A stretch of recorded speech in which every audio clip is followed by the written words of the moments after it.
Good morning, good morning. It's the Last Minute Laura show. Good morning, hello. Good morning, everybody. Welcome back. It is Wednesday, April 9th.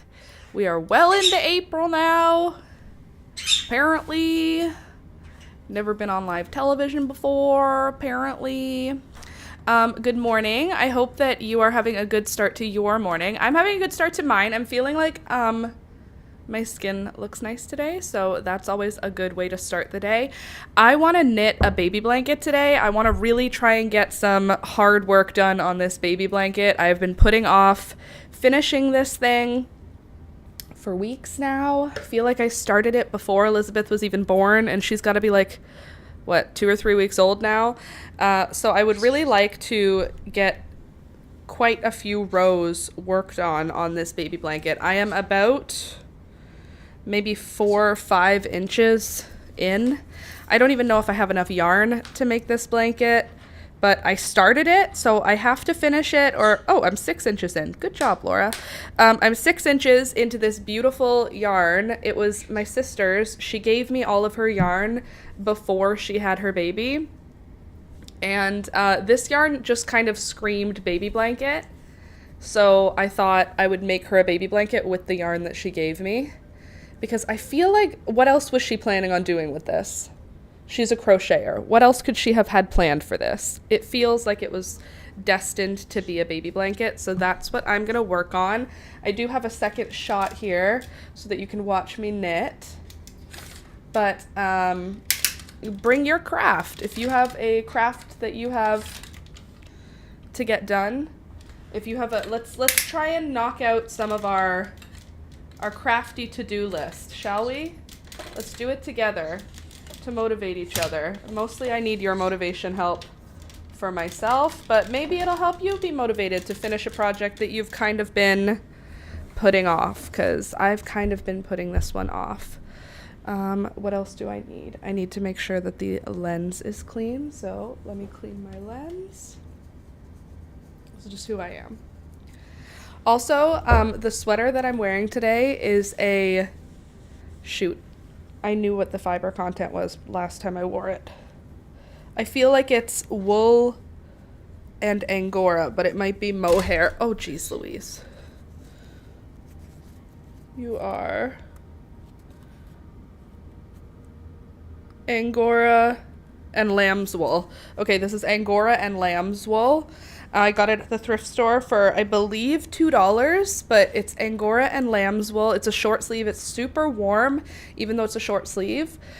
So it's kind of perfect for like working outside when it's cold out still, because it keeps you warm, but allows you to have fully accessible sleeves. And I don't know what brand it is. Okay, let's see. All right, that's close to where we're gonna want to be. I think can you not do the thing you're doing? That'd be super. Let's get you a little higher up. I feel like this is not a good lock. Okay, so there we go. Now we pull you down, screw you in place. Gorgeous. And then we could just loosen. No, not that way, this way. There, this should be what we're looking for, I think. So good morning, nice to see you this morning. Welcome, welcome. As you come in, don't forget to click the thumbs up button. It helps the channel. It is the easiest way and the most effective way to help the channel and to help me grow the channel. Let me try and do like this. Let me see, how am I gonna be sitting? Try and just get myself into position here. Knitting position. I'll probably be like this. So if why are we glitchy? Hello? I'm only sick of being human. Okay. All right, if we have you like that, then we can bring you in a little more so that you're right above. Gorgeous. Maybe even a little more this way, because I'll be pulling over like that. Cute. Oh, look, now it just looks like it's some weird continuation. Encoding overloaded. Oh gosh. Just deep breaths, everybody. It's gonna be fine. Sometimes it just takes a second for the cameras to be able to handle what's going on. All right, that looks good, I think.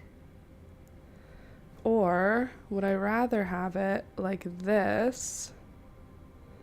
Maybe I'd rather have it. Hello, now you can see me at 2 angles. Just give me a sec. Also, look, I changed my earrings again. What the heck? Why are you red?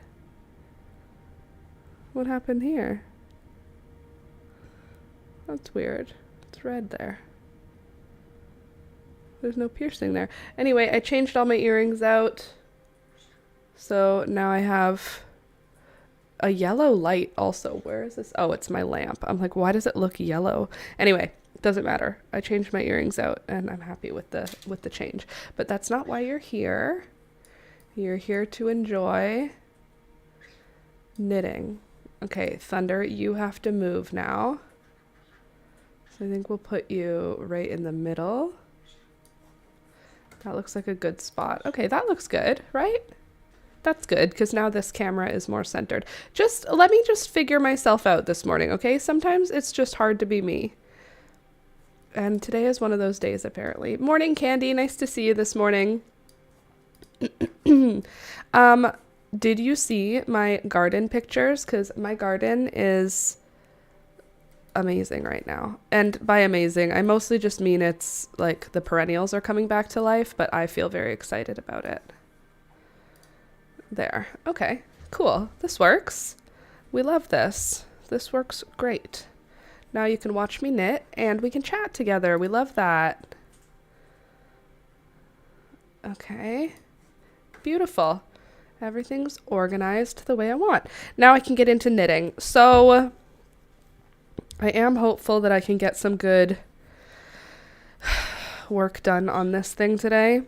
I have a hair mask in today, so my hair is so greasy. It's not greasy, it's the hair mask, but it is also greasy. But I slicked this thing into a tight bun, and there's almost no hair falling out because it's all just soaking in this very, very thick hair mask. And my plan is for tonight, I will take a shower and wash out that hair mask, but I'm going to leave it in all day long so that I can have super awesome, healthy hair. That's my big plan. It's my big Wednesday agenda. I will say, I apologize. Yesterday, I did not have a tutorial come out. I let everyone in Discord know that it is because I am trash, but realistically, it's also because I took 2 weeks off of the live stream and off of real life, and it's taking me more than a day to come back. I thought I was gonna jump right back into being able to work the way I normally work, but I'm just a slow to start is what's going on. I'm a little slow to start right now, and that's fine. I spent the majority of yesterday editing my iris video, and it's looking good, I think. It's nearly finished. I have about 10 minutes of footage that I still have to go through for the final edit, and it's an hour long, the video. It's a pretty complicated video. It's not complicated, it's just a lot of steps, and since it's a lot of steps, kind of like the Luna moth, it's just taking a long time to actually get through those steps in a tutorial format. So hopefully it comes together nicely in a way that is entertaining or helpful to watch. It's hard to make these tutorials fun and engaging because it's just me explaining how I'm doing things, but I tried. I did my best. By the way, here's how long the blanket is. It's the perfect length for a baby blanket, and it's so soft. I'm so happy I used the tiny knitting needle. I think it's such a pretty weight, and the color of this yarn, are you kidding? Look at this. It's beachy, and the orange is pinky, so it's blue and pink and sandy color. It's like a baby beach day. Ugh, I love it.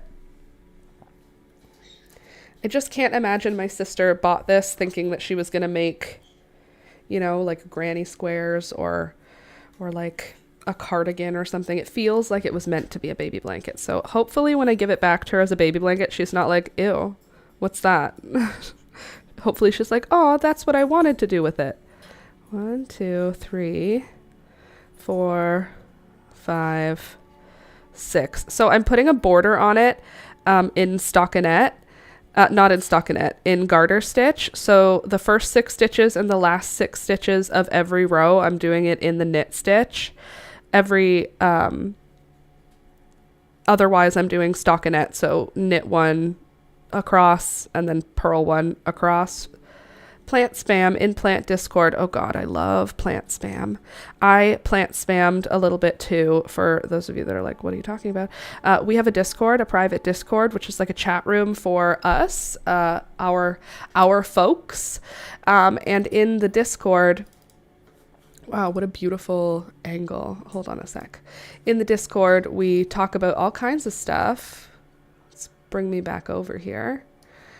We talk about all kinds of stuff, but we also talk about plants. We have a whole Discord for the plants. And I shared a whole lot of photos of my garden, and so did Candy.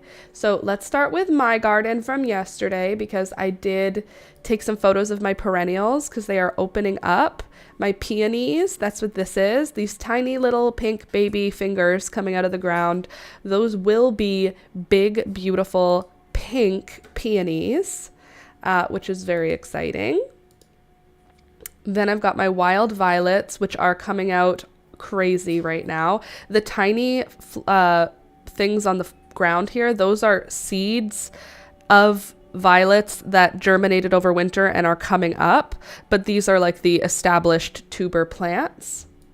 Looking great. I also have a bunch of chamomile coming up. That's what these guys here are, little baby chamomiles. I didn't dig up too many of them because I want them to get really well situated before I dig them up and transplant them around the garden.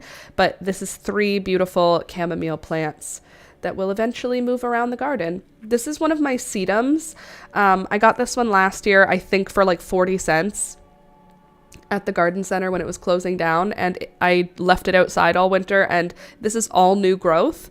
The old growth I only cut off a couple weeks ago because it was finally like rotted dead, but this is all new growth, so this just didn't exist last year. It overwintered no problem. Had a great time. Also, my one tulip has a leaf. We'll see if she decides to make a flower this year. She didn't last year. I know tulips are not like a forever plant. I'm just keeping them because it's cute. Look at my yarrow. My yarrow is lit. This is just one of the containers of my yarrow, and it is absolutely jam-packed.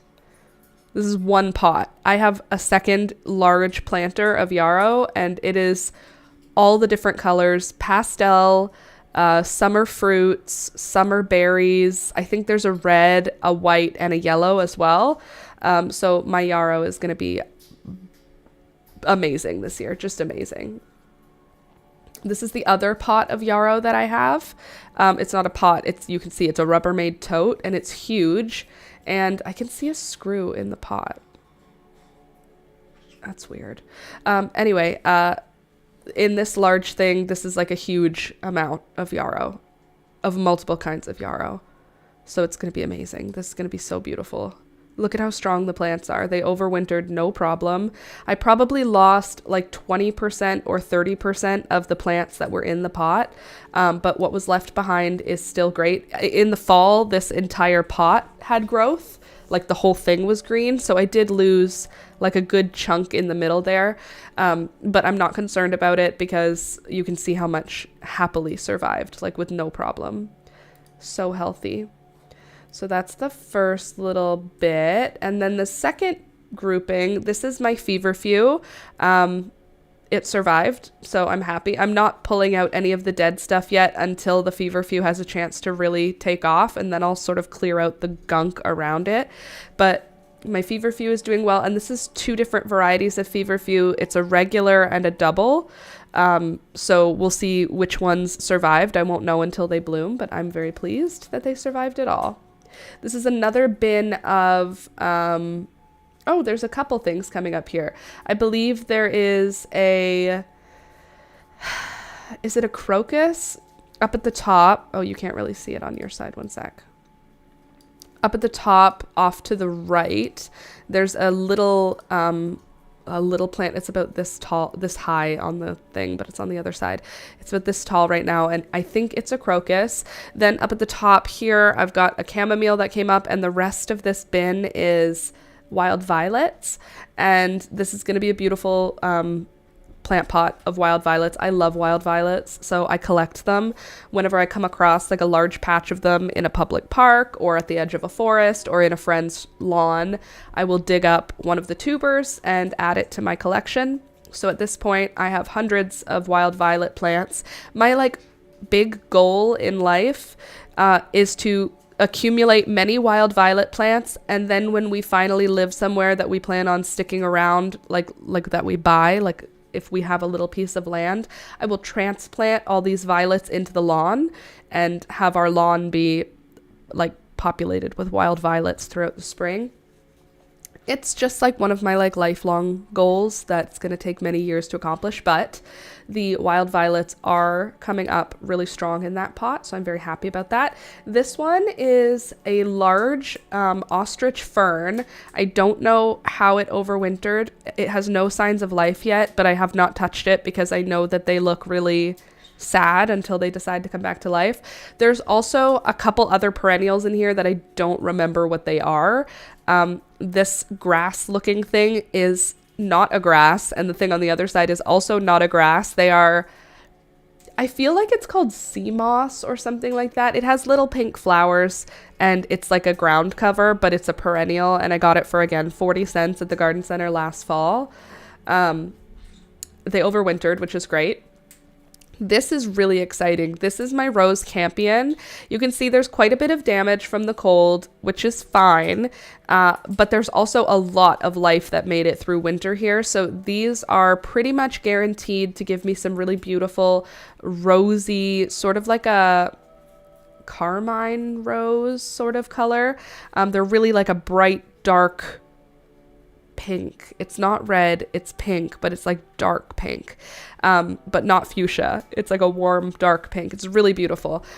These should be giving me those this year. Last year I didn't get any flowers out of them. I just grew the plants. I didn't know that. I was planning on getting flowers out of them. So in the late summer, early fall, I transplanted them all into one pot. So now I have a rose campion pot. This spring and summer, I do anticipate getting some beautiful flowers from these guys. Here's more wild violets up close. You can see they're just teeny tiny babies right now, just starting to poke out of the soil. They will come they're like the first things I see flowers from usually. For my mom, it's like crocuses and tulips, but I don't have crocuses. So for me, it's the wild violets. That's my spring. This is my hosta and fern pot. This has 2 large ferns in it and a whole bunch of hostas. They've been living in there for a couple years now, so it's probably getting close to time for a transplant. There's also a ton of wild violets in this pot that just made it in. The fern, these are last year's leaves. I thought this was really interesting. This thing was buried under snow multiple times, and it was frozen for months. But these leaves are last year's leaves. So the fern didn't get damaged at all from winter. I thought that was so bizarre because at first I was like, could these even possibly be new leaves? It hasn't started growing yet. They're not. These bright green, healthy leaves are last year's leaves. Ferns are amazing. This is my geranium herb Robert. Most of them died. I thought that they all lived. It turns out most of them died, but I think I have 4 good, healthy, perennialized plants, which is awesome. I didn't get flowers from this one last year either, so I'm really excited to see how the flowers look on this guy and actually get to experience them. I think that they're going to be like a shade sun plant. I don't anticipate them being like spectacular, but I don't really mind because I like growing plants. But I don't think they have a spectacular flower showing. Like, I don't think they get covered in flowers. I think they put out a couple at a time. But the leaves are a beautiful color, a beautiful shape, and the stems are red, and I love adding texture into the garden, so come at me. Also, my strawberries have come back to life, which is interesting because I don't even remember how many strawberries plants I had last year. I just collected them from around my garden, so I don't even think I had this many strawberry plants, so they must have grown because now I have more. However, I've never gotten a strawberry. This is only going to be my second year with strawberry plants, and last year they were like undergrowth. I didn't even know I had them. So maybe we'll get some this year. I transplanted them all into one pot, topped up the soil with some nice compost. We'll see what happens. I'm not really concerned. Again, they have a nice texture, a nice shape, and a nice color, so even if they just make a bunch of leaves, I'll be happy with them. And that is what's the update on my garden right now. That's just the perennials that are coming to life, that are waking up. There's going to be a ton of annuals that are also going to be coming up soon because I planted a bunch of seeds outside over the last couple of days. 2 weeks ago, I planted a whole bunch of sweet peas and nasturtiums. Obviously, they've not come up because it's been snowy, but they've been outside. On Monday, I planted agrostemma. I planted a lot of poppies. I planted, like, I'm talking thousands. I planted thousands of poppy seeds. Planted is a little bit of a overstatement of what happened. I threw many, many, many poppy seeds of many varieties all through my garden. So hopefully we will end up with a really nice showing. What are we looking at here? Is that a bean flower already? I'm so jealous of your climate. Okay, who have we got coming up here? Where is this stuffy nose coming from? I've been fine. Licorice. Licorice? Oh, that's cool. We had a licorice plant growing up. Dwarf blue kale. Love that for you. Look at those healthy, happy squashes. Purple, does that say purple passion flower? Cool. My mom grows passion flowers. A rose. Look at that new growth. We love a new growth. Swiss chard. Oh, okay. What am I looking at here? Is this some kind of tree? What is this? What am I looking at? Oh, hello. This is a blueberry, isn't it?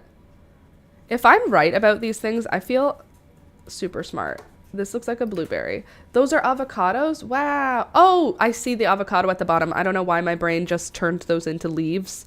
Yes, now I see. Those are avocados. That one's milkweed. Oh, okay. Well, if it had been blueberry, I would have said I was smarter than everyone else.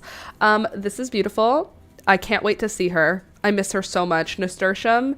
Look at how magical these plants are. When they absorb a little bit too much water through their roots, they aspirate it through their leaves. Do you see the little drops of dew at all of the points around the leaf? You can see them on the top leaves too, just tiny little drops of water out of those channels, those veins in the leaf. If they have more water than they need, they just aspirate it out. They just say, oh, I don't need that much. I'll just dispose of it. It's magic. Nasturtiums are beautiful. They taste good. They look good. They make prolific flowers. They're so easy to take care of. If you break off the plant almost at the ground, it'll show up again. It's magic. It's a magic plant. I wish I had nasturtiums growing already. They're not growing yet. They will. I'm going to have a nasturtium jungle. Marigold babies. Those guys are big enough to separate. I don't know. I don't mean to be, what's the word? I'm not trying to be where I talk down to you. What's that word? I'm not trying to be...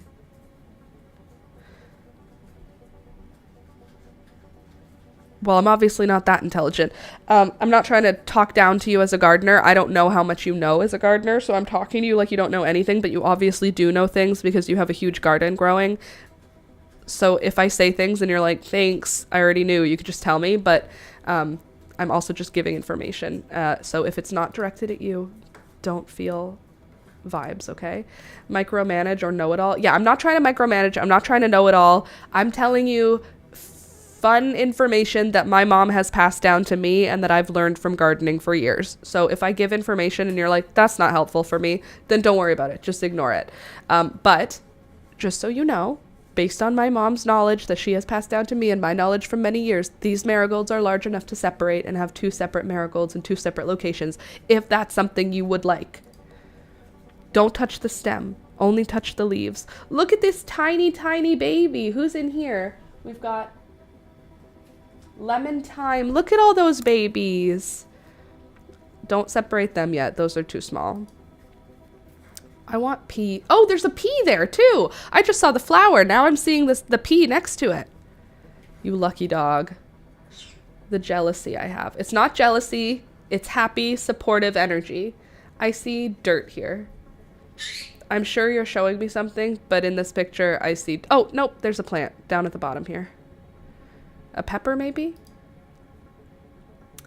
This is hard for me to tell what it is, but I see little plant babies. Oh, hello! Are you carrots or are you celery?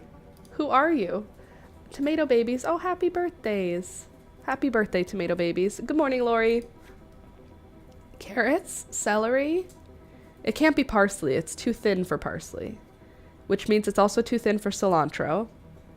Cilantro, parsley, carrots, and celery, and parsnips all can confuse me at this age.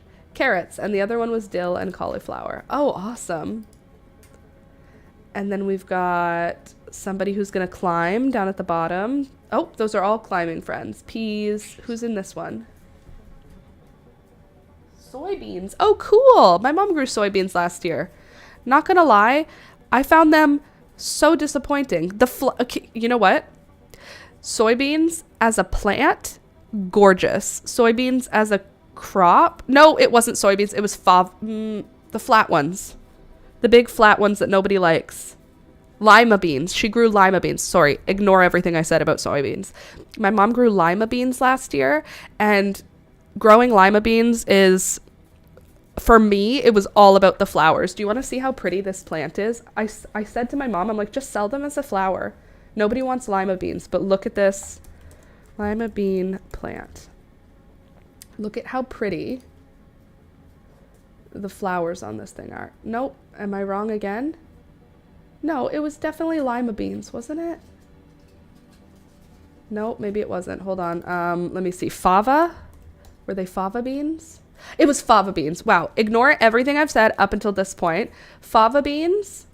Wow. I'm so sorry. Just in general, most of the things I say are trash, obviously.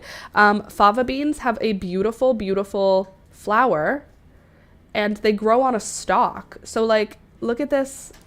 Look at this. Are you seeing what I'm trying to show you here? You're not, because the internet hates me.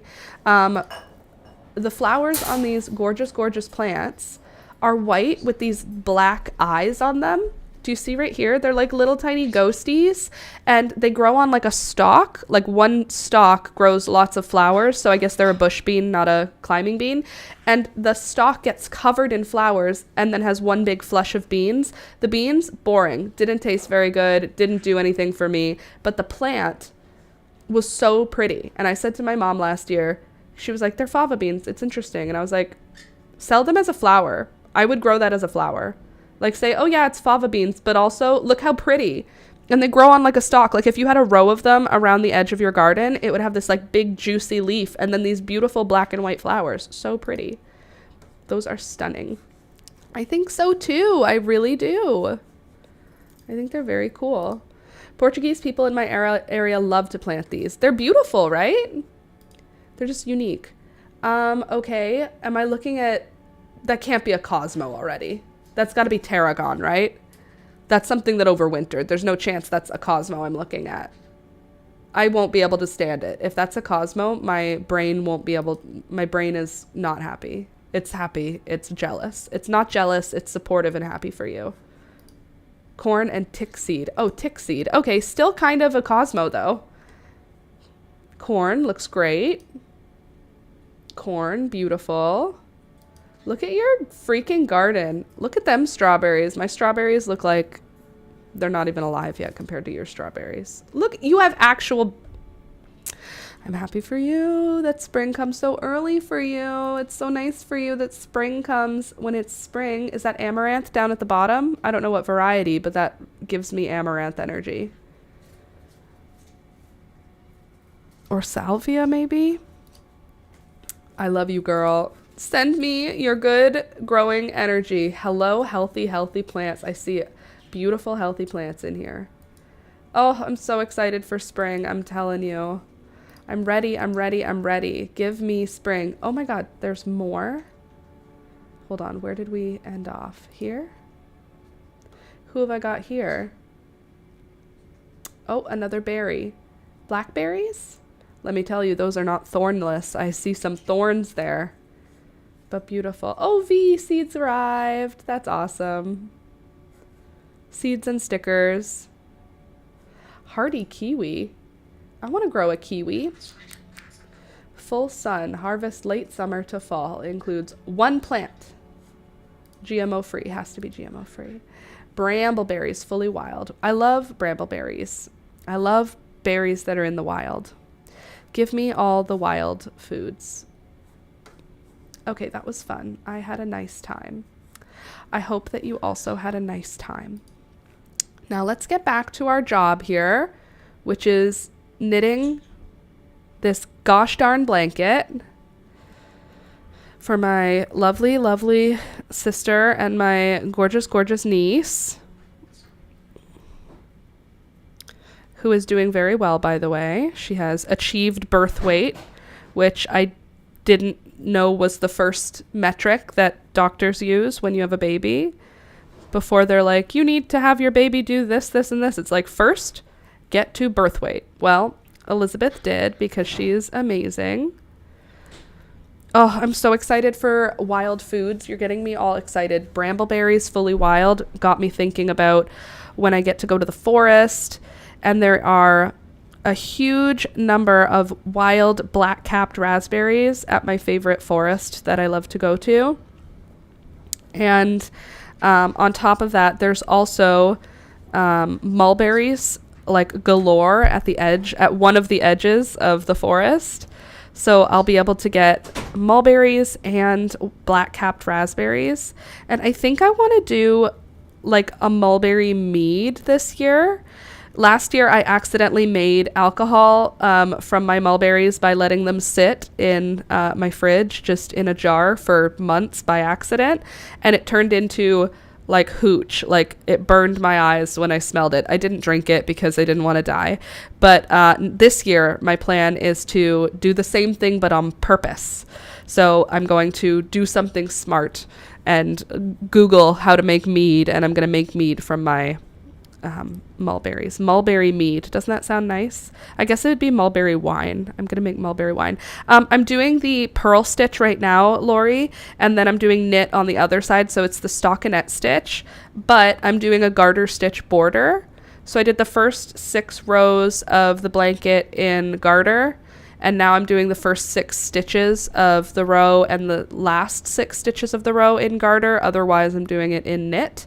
That way I don't end up with it curling, because that is like the most annoying thing about every knit project for me, is when I forget that the stockinette stitch wants to curl. I love how the stockinette stitch looks, but it curls. It needs to have some counterbalance on the edges to stay flat.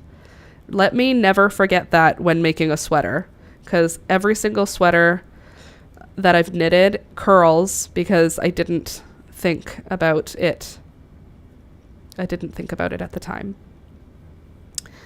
Gotta call my library to see if there's still a spot for a garden thing. Oh, cool.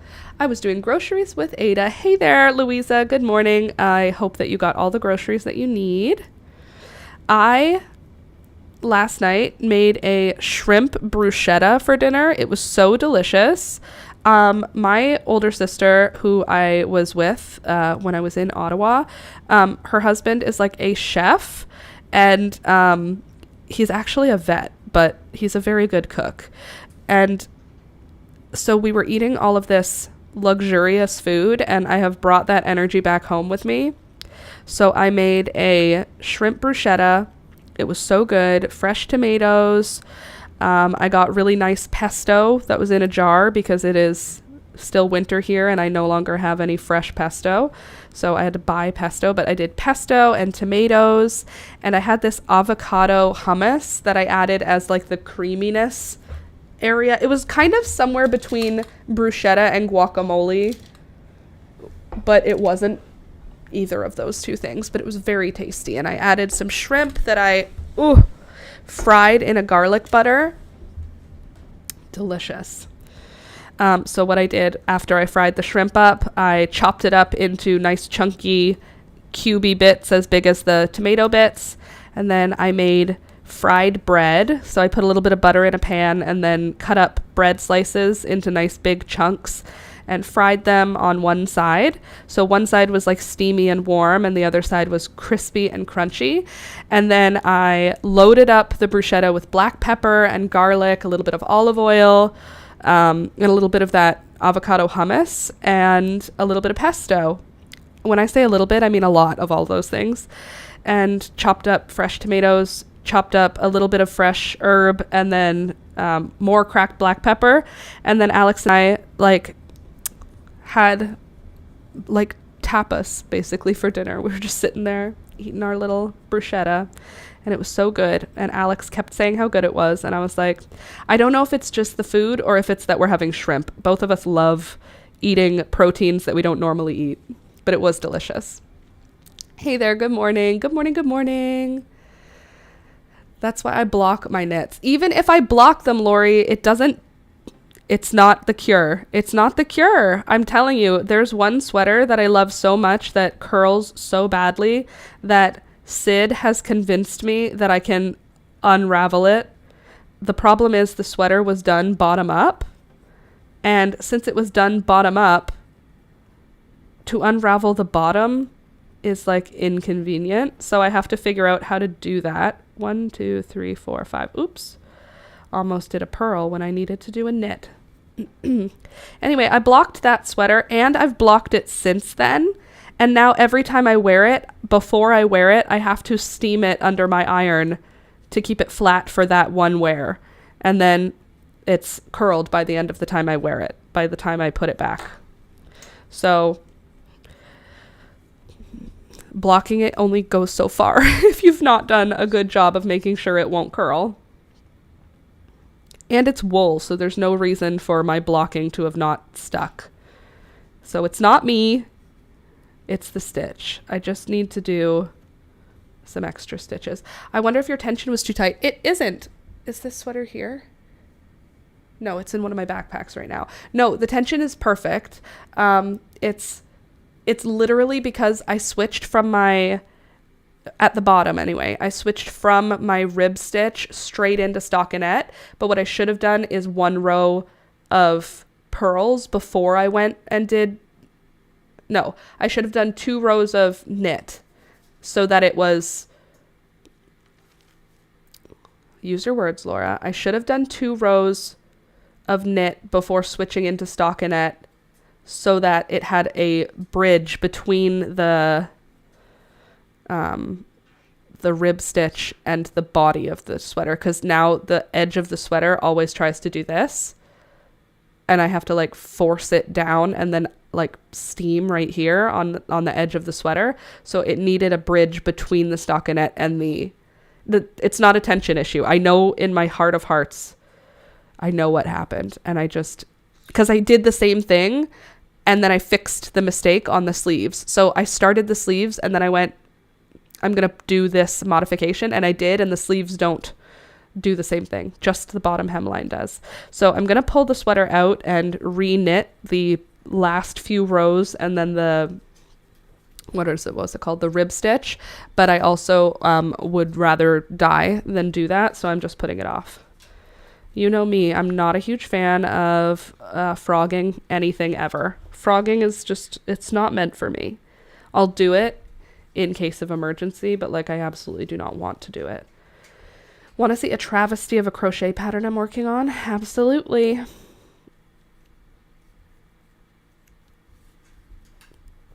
By the way, shout out to my knitting friends here who taught me how to do the continental stitch.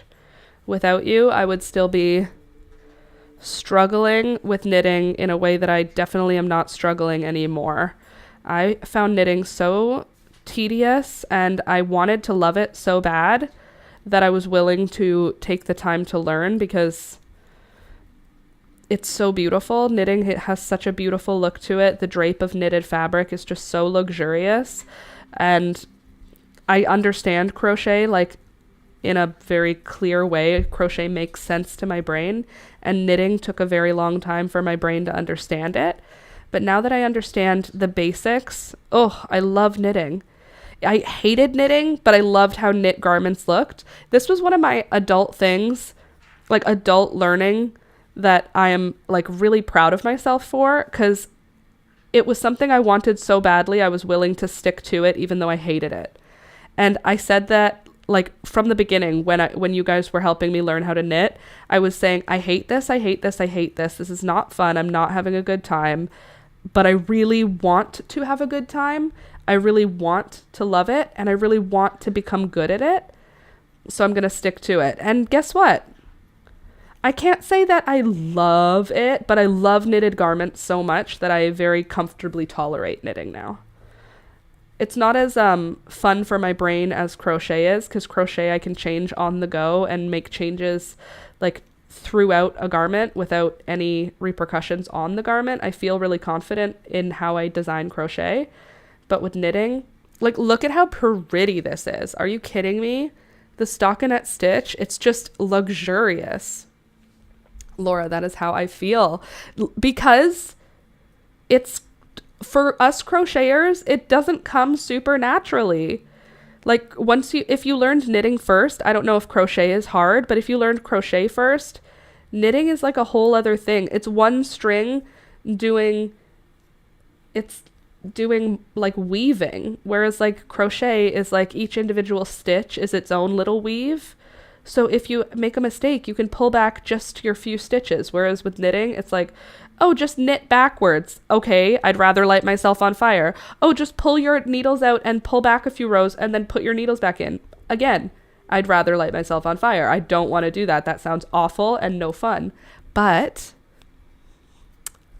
now, look how pretty it is. And if I make a mistake, I try not to panic. There were periods in my life where I tried to learn to knit and I got so frustrated with it that I not only stopped knitting, but I threw out my knitting needles and the yarn I was working on the project with, because it frustrated me so much. But that doesn't happen anymore. Now it just goes into timeout until I'm ready to look at it again. Because I'm an adult and I'm really mature and I've grown. I was just going to say that, right? Mistakes in crochet can be hidden much easier. Literally, if you like accidentally put in 2 stitches in one row, like 2 extra stitches, on the next row you can just reduce by 2 stitches and no one's going to know, no one's going to notice, and no one's going to care. With knitting, you make a mistake and it like draws your eye, because knitting, look at how consistent it's supposed to look. If there was like, literally, I can see my tension errors just by glancing. On a crochet item, you don't see tension errors, but check this out. I bet you'll be able to see a couple too. If we just stretch this out and we go, are there any areas where my tension wasn't perfect? Because here's one, and here's one, and here's one. Oh, just stretch her out. You're gonna see one where, there's a tension error. There's a tension error. Oh, there's another tension error. Those will come out in the wash. Like, I'm not concerned about them, but like, you wouldn't see that in a crocheted garment. You wouldn't be like, why is that more gappy? Why is there more gappiness? You wouldn't see that. So I just find knitting to be slightly more disrespectful, but so pretty. Ugh. She's like a beautiful ballerina, but she's also a total bitch, you know? But she's so pretty that you just want to hang out with her, even though she's a total bitch. And she's smarter than you. That is who knitting is. But I love her. Okay, 1, 2, 3, 4, 5, and 6. And then we switch to purls. It's true though, mistakes in crochet are so much easier to hide. I love crochet. She's a good friend. Crochet is a good friend who doesn't make fun of you, who makes you feel cool in whatever you wear, who lets you be your funky self. Knitting is the very popular girl who is a bitch, but for some reason is also so beautiful and nice to you sometimes. And I love them both, just for different things. Like, I wouldn't go fishing with a knitting. I would go fishing in crochet, you know what I'm saying? But I could go to a fancy event in knitting. Could I go to a fancy event in crochet? Like, maybe, but I probably wouldn't, because the stuff I crochet tends to be bulky. I feel like knitting is so much more feminine, and crochet is like eclectic and whimsical.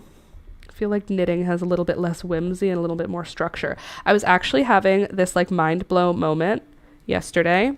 Alex and I were watching, what were we watching? The Wheel of Time, that show. And it's like, it's not in the past. It's in like an alternate, like fantastical magic world. But it's kind of structured in like it's in the past. A lot of the clothing and stuff is like pre-Victorian, like the 600s, you know?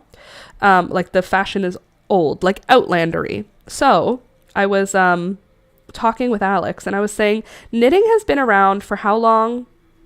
Okay, hold on. Let me Google that, because that's a thing I can know. When was knitting started? Okay. Back in the 11th century, there are examples of socks, but suggesting the practice was likely older. So if they already had socks, they already knew how to turn a corner. They were already using 4 needles in it. So in Barcelona, there are commercial knitting guilds starting in 1496. So that's commercial knitting. When was knitting first invented? Between 500 and 1200 AD. So realistically, probably even before that, because a pair of socks from Egypt dated to the 3rd century AD. So that's the year 300. And if people were already knitting socks, that means they already had patterns and stuff, right? And what's the most easy sweater to knit if you're learning to knit? A top-down raglan, right? So we have reason to believe, wouldn't we, that in cold climate areas, a knitted raglan would look pretty similar to the ones we're wearing now. Because the raglan style is you start at the neck, you go out to the arms, it creates the arms, and then you work down the body and you work down the arms. You wouldn't need a ton of like mathematical knowledge or stitch knowledge to do that pattern, and you're just following the curves of the body. So in all likeliness, like Outlander, you know how she's always wearing like that knitted wrap thing around her body? In all likeliness, they would have knitted sweaters that look identical to the sweaters that we have now, because the sweaters we have now are like logical. It follows like you have a collar that has a rib. The collar is round because that's the easiest way to make it.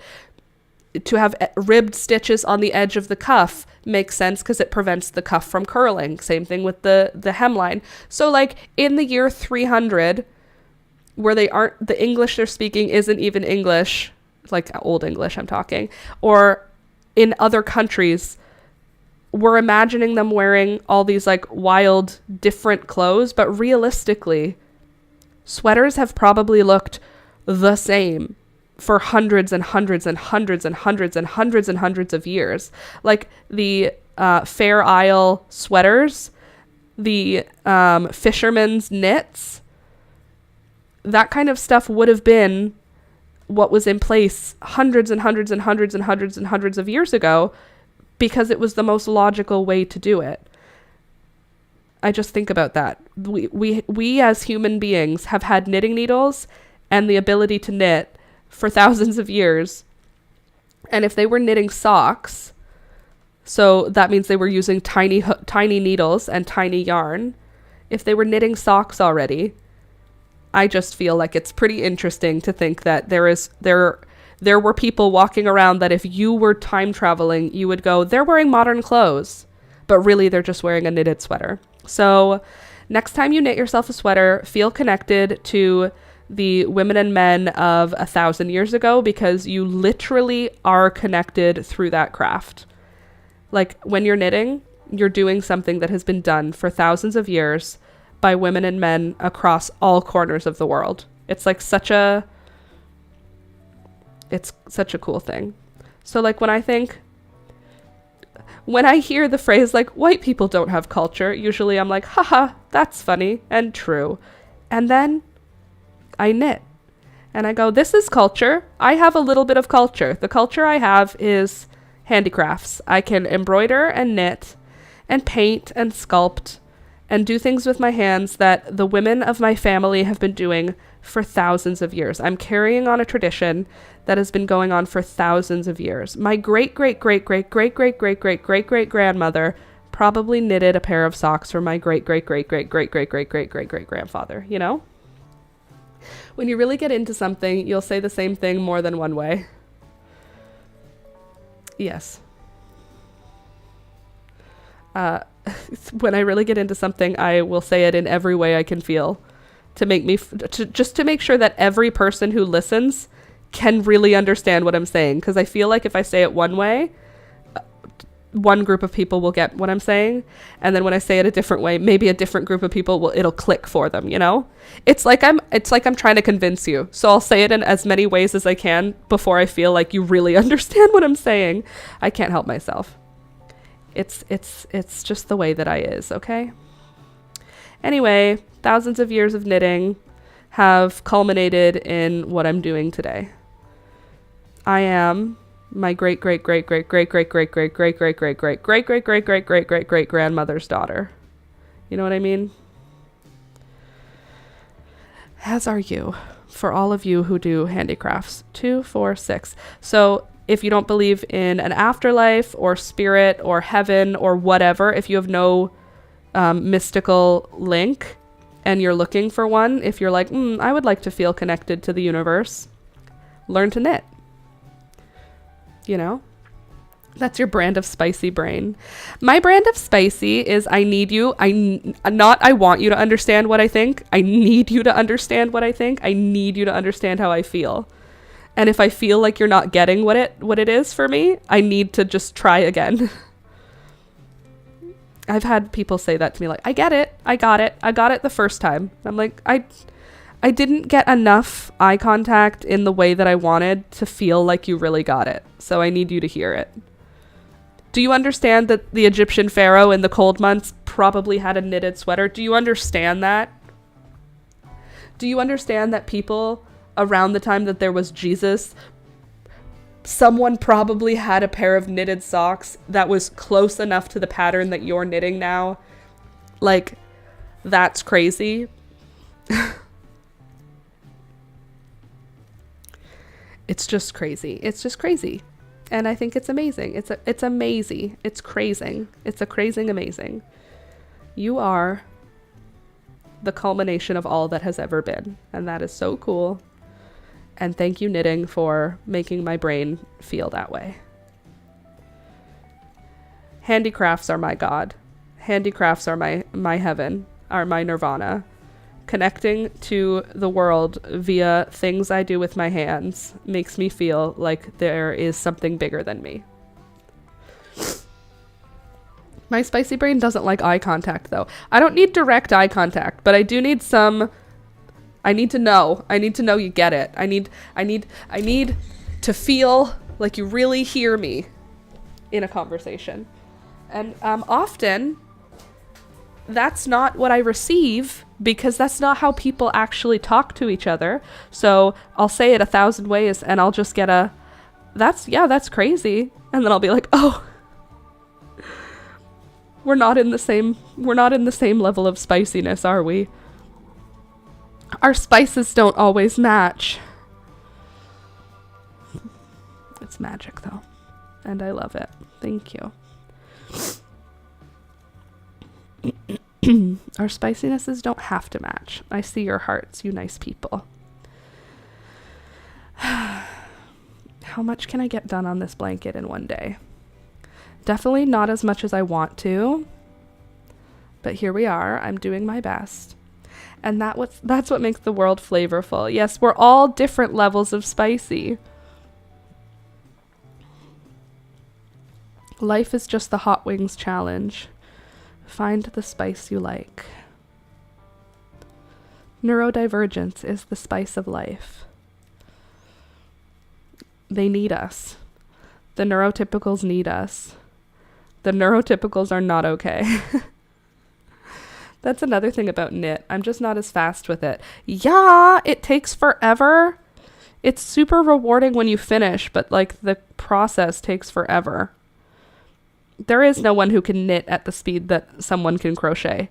Like the fastest knitter and the fastest crocheter, it's probably not even a fair race. The crocheter is gonna win.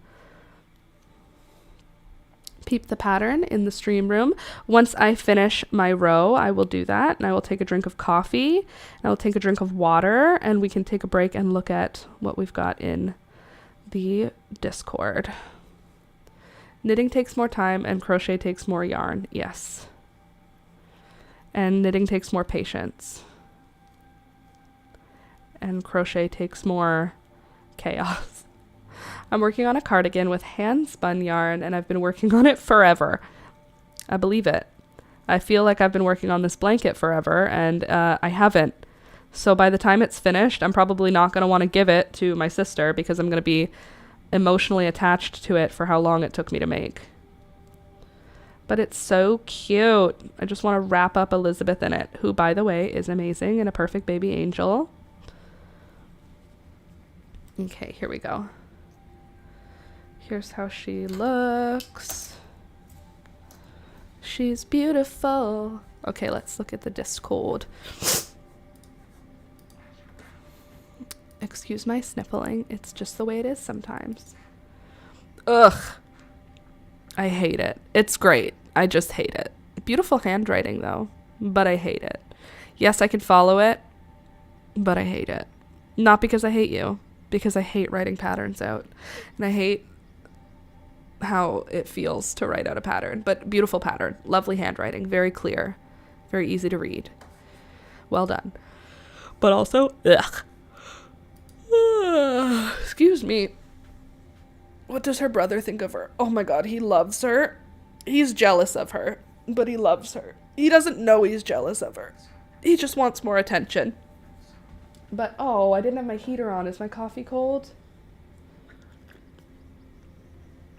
I put it on the heater and didn't turn it on. It's okay, I turned it on now. Is it easy enough to understand? Okay, let me read it. Chain 4, slip stitch the round together. Got it. Chain 2, double crochet 2 together. Chain 2 counts as the first part of a double crochet 2 together. Got it. Chain 3, double crochet 3 together. Chain 3, double crochet 3 together. Chain 3, double crochet 3 together.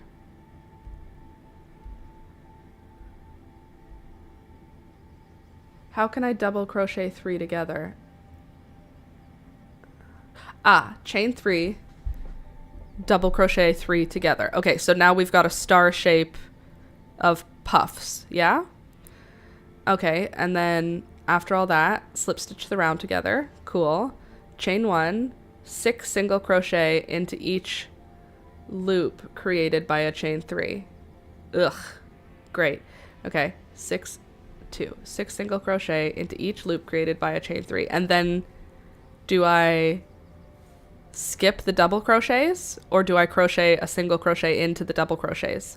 Because you have the chain 3 spaces, but then you also have 3 double crochets into 1, so you have a space in between those 3 chains, yeah? Is that getting a single crochet also, or am I skipping it? Write that in. Chain 1, 6 single crochet into that chain 3 space, then what? Skip the doubles. Write that, because my brain won't know that.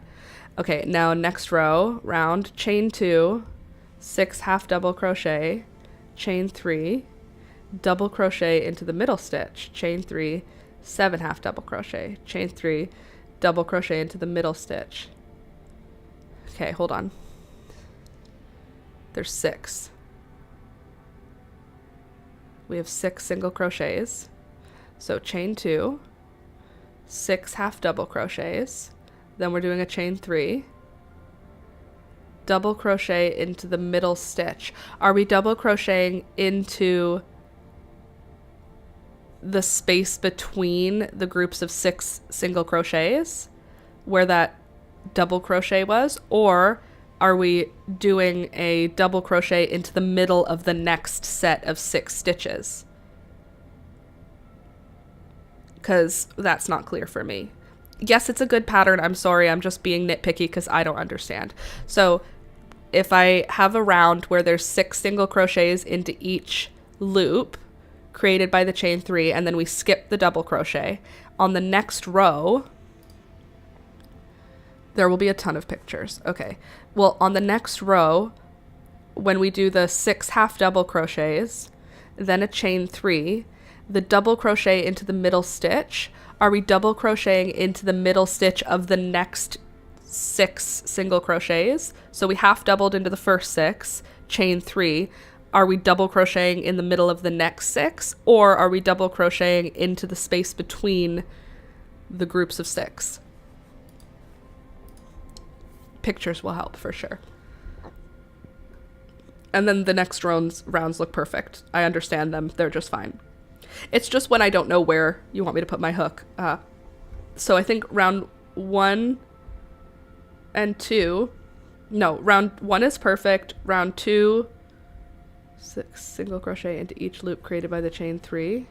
Round 2 needs clarification that you skip the doubles. And then round 3 needs clarification as to where I'm putting the double crochet. That's all. All the rest look fine.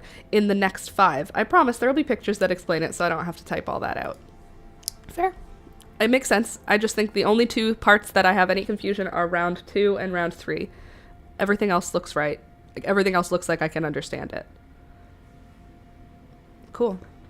Also beautiful, beautiful handwriting. You have lovely handwriting. Very clear. Very pretty. Okay. Back to the knit. I want to sit back now because I am an adult and I can choose where to sit. So I'm going to sit here. A little leaned back. I'm so disappointed that my coffee got cold. I thought it was on the heater this whole time. Because the chain 2 at the start makes 7 total half double crochets. Right, because you're doing 6 plus the chain. I got it. I got you. I know you, Wilson.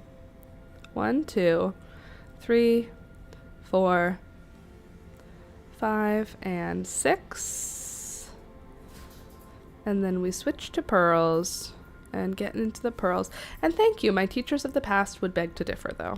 Well, your teachers of the past are stupid and unhappy. Your teachers of the past did not have a good education on how to teach. I don't know that that's true. You probably had some good teachers. I know I had some really good teachers. I feel like I had teachers who were like vocationally teachers, like they were called to be teachers. The only thing that was weird was in like my high school, so many of the teachers were related to the principal. A little bit of a nepotism school I went to. There were like so many teachers that had the same last name, and there were so many teachers that were like nieces and nephews to my principal. My sister and I were talking about this when I went up and visited, and we were like, there was a lot of the same family in my high school. Like a lot. Like more than 10 of the same family in my high school. Isn't that weird? My grade school was such a good upbringing. I went to this Catholic school that was down the street from where I like was raised, so I could walk to school, and the teachers who worked there like just wanted to help kids learn. They weren't teachers to get summers off, you know? They were teachers to teach kids. There's different kinds. Ew, nepo teachers. Were they good at least? Like, no. But I didn't have an experience with high school where I was like, wow, that teacher really changed my life. Like grade school, I had experiences where I was like, that teacher changed the trajectory of my life. They made me feel like that was a strength, not a weakness, you know, like they really helped that, like foster that growth in me as a person. I didn't feel like the growth was fostered in me as a person in high school. I feel like, if anything, the growth was attempted to be stamped out. You couldn't stamp it out. The group of friends that I was with, we would grow regardless of what happened. But I feel like in high school, I didn't have any teachers that made me feel like I was powerful and creative. Maybe one art teacher, but she was also so mean.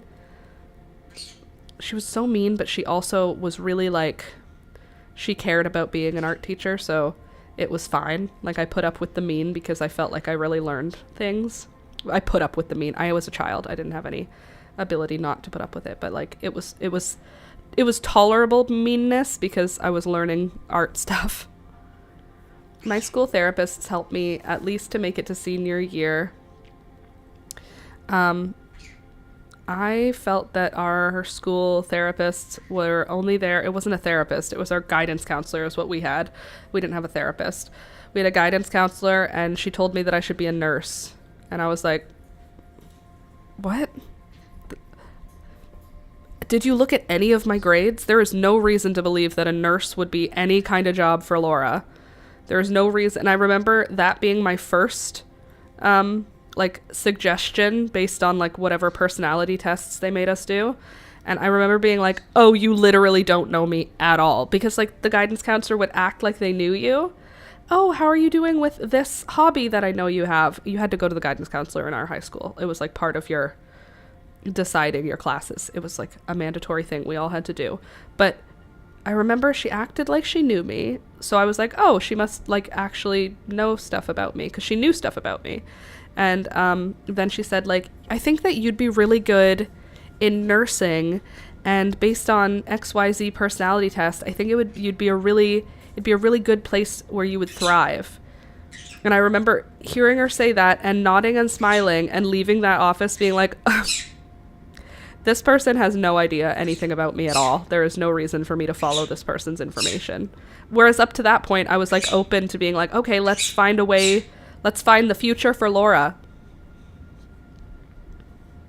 It's not nursing, let me tell you. And now, looking at what was going on in Canada at the time that I was in high school, there was a nursing shortage. And, like, I wonder if the guidance counselor got guidance on, like, prepping more people to go into nursing. This is my conspiracy hat, obviously. But, like, were they aware that there was a nursing shortage upcoming and that our generation was needed to fill that gap? 1, 2, 3, 4, 5, 6. In which case, ew, was I being led in a direction for the government, not for what was actually best for me? There's my conspiracy hat, but it sounds possible. What are you screeching about, Beelzebub? Come here. Come here. You're already out. You don't need to come out, so you don't need to scream. So just come over here and hang out with me. Come here. No Child Left Behind led to me having 8 out of 22 credits needed to graduate in my last year. That's annoying. Not enough credits. Well, I know I never failed anything in high school, but I definitely did not excel in science in a way that would make nursing sound like the right choice. Excuse me. Why are you yelling? I'm sitting here knitting. Also, where is everyone today? How come there are 5 people here? What is happening? I am knitting. There should be at least 20 people in here watching me knit. I'm joking. I know knitting is not riveting. But you know what? We have a good time here. So if you're watching later and you're like, really? There were only 5 people when it was live? Whatever, bro. You just weren't here when it was live. You should have come when it was live. Also, did you click the thumbs up button today? If you haven't, even if you're watching this later, if you are one of the several hundred people who watch the live stream later on in the day, like it. Click the thumbs up button. You're already coming back to watch it later in the day, but it helps me. It helps the YouTube algorithm direct my content to people. And because I've been gone for 2 weeks, I would really, really appreciate if you could click the thumbs up button on this live stream. It's free for you. It doesn't change anything in your life, but it could be the extra little bit of weight that the YouTube algorithm needs to decide that I am worthy, which I would appreciate. Please and thank you. There's no other way for me to convince them. It's to get people to like videos that makes YouTube convinced that the video content creator is worth showing to other people.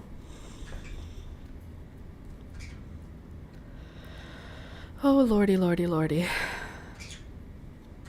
Oh, any advice on what to do with a mop head to wash it? I washed the floors before I went to Ottawa. Ma'am, I don't want to hear you screaming. And then when I came home, I forgot to wash the mop, and the mop bucket had evaporated most of the water. It's disgusting now. The mop bucket is disgusting, and the mop head is disgusting.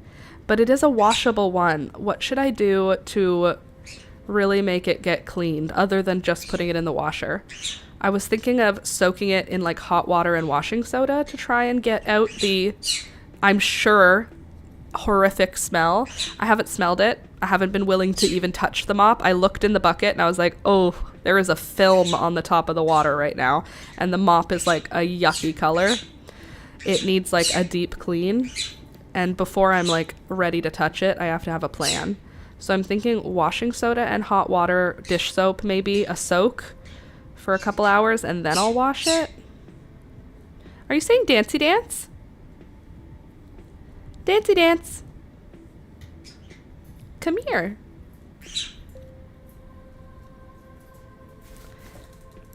Oh, you did. You came here. Hi. Hi, baby.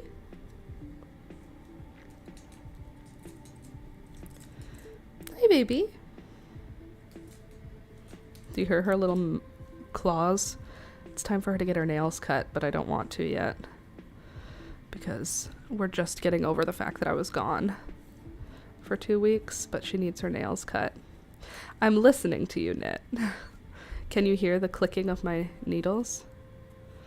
My grandpa used to say that when him and my grandma would sit in bed and watch TV, all he would hear was click, click, click, click, click, click, click, click, click, because she would be watching TV knitting a sweater. Click, click, click, click, click. What are you doing? What crimes are you committing, Beelzebub? My little bird on my desk looking for things to destroy with her little beak. Oh, I also have something I can show you. Very interesting. I made a little spread for my garden seeds in my bullet journal. Not bullet journal, in my calendar journal. Garden plan. So I've got a bunch of stuff written down. I'll read it out to you, what we planted. Cosmos Apricota, Cosmos Xenia, Cosmos Rubenza, Cosmos Daydream, Cosmos Piketty, Cosmos White, Cosmos Dazzler, Cosmos Little Ladybirds, and Cosmos Bright Lights. I have 9 varieties of Cosmos this year. Then I have Clarkia Mountain Garland.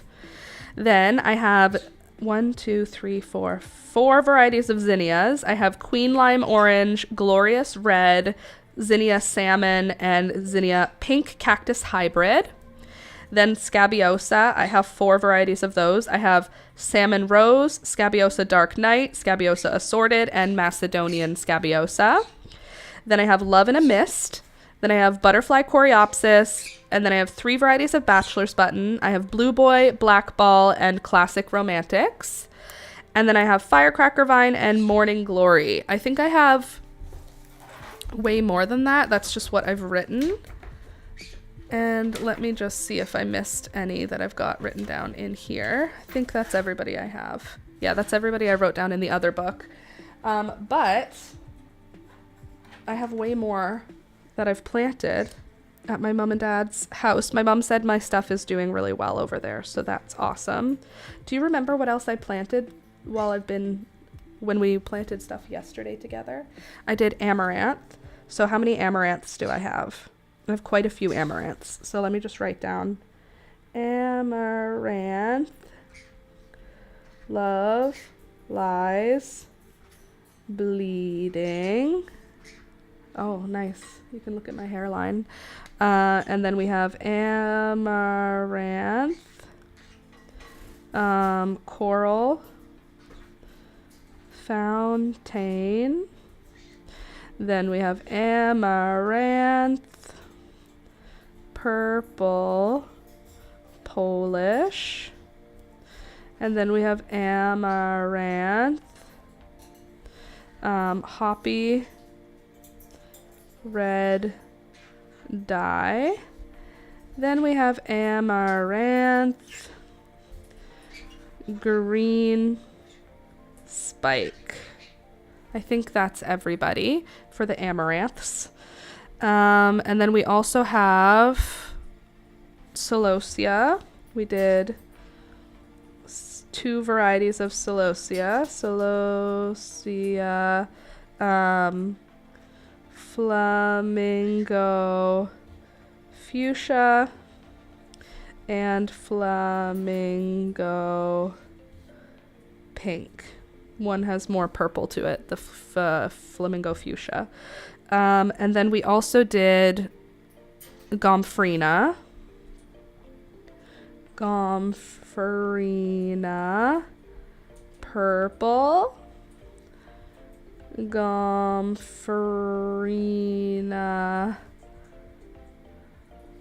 purple, gomphrena white, and gomphrena pink.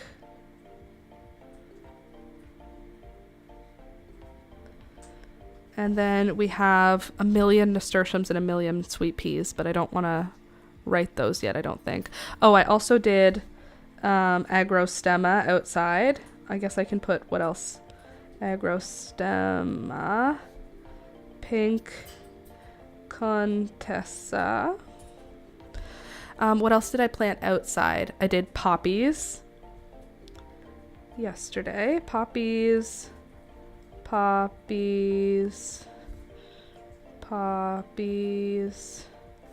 So I did poppies, dusky rose, sunset serenade, is that right? Sunset something. And then I did poppies Icelandic. And then I did poppies Mom's red. And then I did poppies long neck orange. And then I did poppies opium. And then what else did I do? Poppies. Is that it? Is that everybody? I think that's everybody. What else did I do outside? I did sweet peas. I'm just going to put assorted because at this point, my sweet peas are just a lot. Assorted. And then I'll do the same with nasturtiums. Nasturtiums. Assorted. Who wanted to be stratified? There were a couple stratification required seeds. Who else did I put out there yesterday when I planted seeds? Actually, I'll just look at the empty seed packets because I kept them because I'm an adult and I'm organized sometimes. Mr. Rohan, so cute.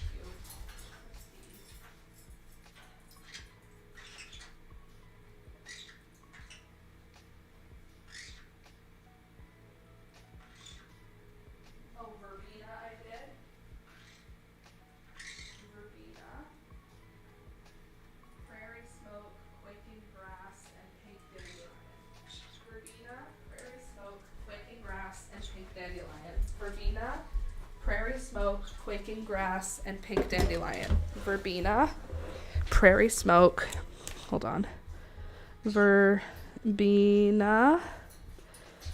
prairie smoke, quaking grass. Hey, and dandelion pink. All right, and then who did we use from here? We're knitting today, Laura. We're knitting today. Yeah.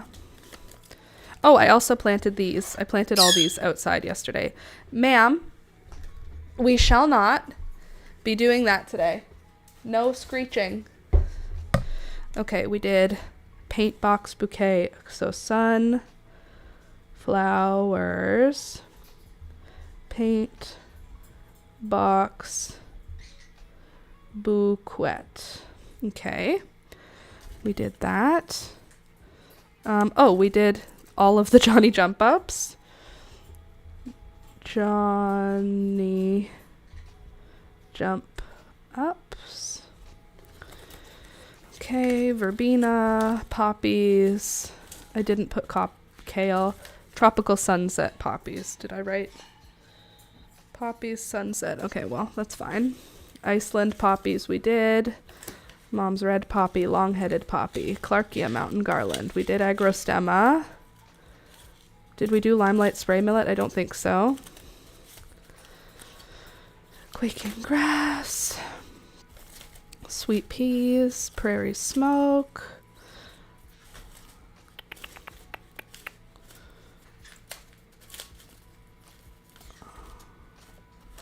I think I can put chamomile on the list because we have chamomile growing. So I'm going to put it. Did I plant blue vervain? Dusky rose. Who are you? Just pretty grass. Okay. So what did I say I was just going to do? I'm going to do chamomile because I have chamomile growing. And I have feverfew. Feverfew. I planted all the kinds. Feverfew. Single. Double.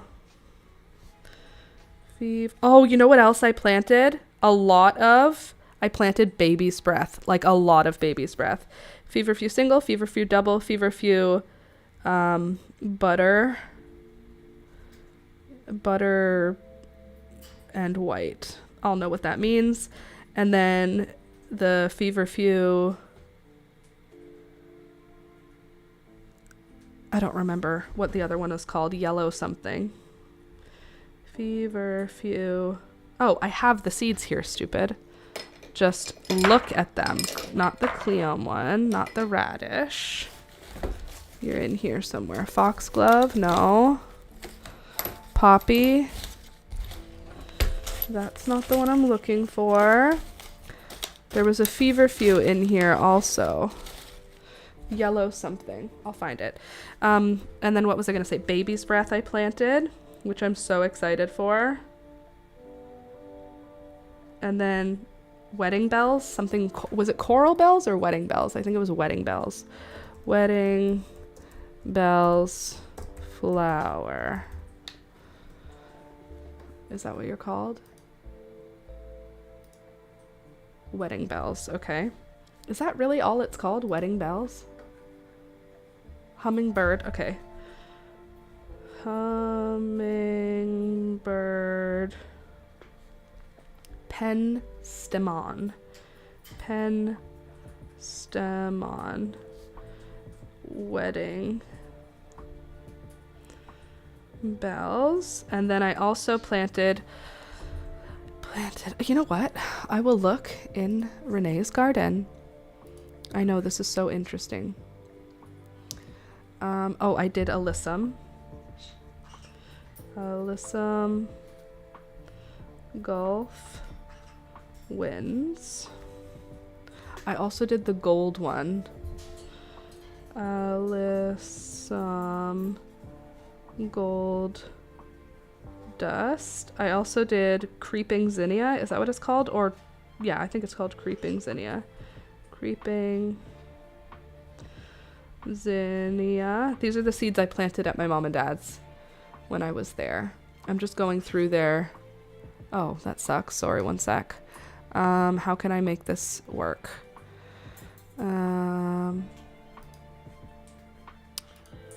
Just hold on a sec here so I can show you. Just want you to be able to see what I'm looking at, you know?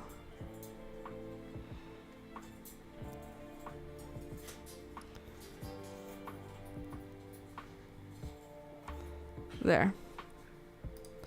Now you can see the flowers, seeds, packets. So that I'm... Oh, flashback calendula. So I did calendula, flashback, and then I also did calendula, lemon something twist, orange and lemon twist. Orange, lemon twist. Butte, just butte. Didn't do these guys. Didn't do these guys. Clarkia, beautiful. I still need to plant my Cleome. Cleome pink and Cleome purple. Soon I want to do Cleome in white. I'm just not there yet. I haven't done it. Are you loading? What's happening? Okay, thank you. We did that, we did that, we did that. We did all of these. Cosmos. We're done with all those. Cypress vine, kind of on something that I'm interested in the future. But we'll see. Okay, let's see. Did I do any dahlias? No, but I do have a dahlia. Oh, I also have those. I haven't written my perennials in, so that's fine.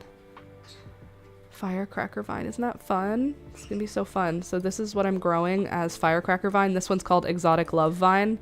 But isn't it Come on. Really?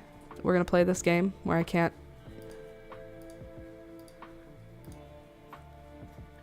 Oh, that's so annoying. I can't show you how cool it looks. It looks cool though. You just have to believe me, okay? Double feverfew, we have that. We have those, we have those. I'm not doing hollyhocks this year. Oh, hummingbird salvia. Okay, so the salvias I'm doing are hummingbird and blue. I think there's only 2 different salvias. Salvia, hummingbird, pink. And then salvia, whoa, blue spike. My mom labels the blue spike one as Laura's favorite. So it says salvia, Laura's favorite.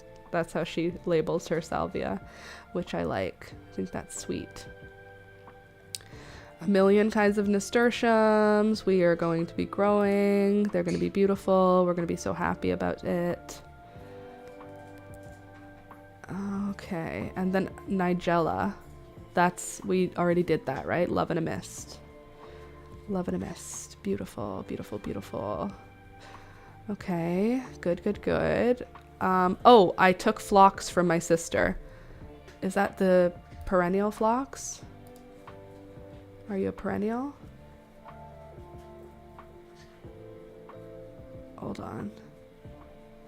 Blah, blah, blah. 1 to 2 foot plants bloom for months. They also make lovely bouquet flowers. Are you growing instructions? Let's see. Frost tender. Okay, so this is not the same one. My sister gave me phlox that are really cool. And some other flower too. A pink mum.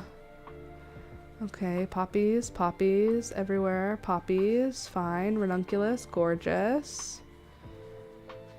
Scarlet red runner beans, very cool. Oh, sapiglossus, I also did. Sapigloss, 2 S's, glossus, painted, just painted, stained glass. Okay, we're doing that. Ooh, pollinator salvia. It comes in more than 1 color. I could get it in red or in white. We love hummingbird salvia. Okay, we did the scabiosa.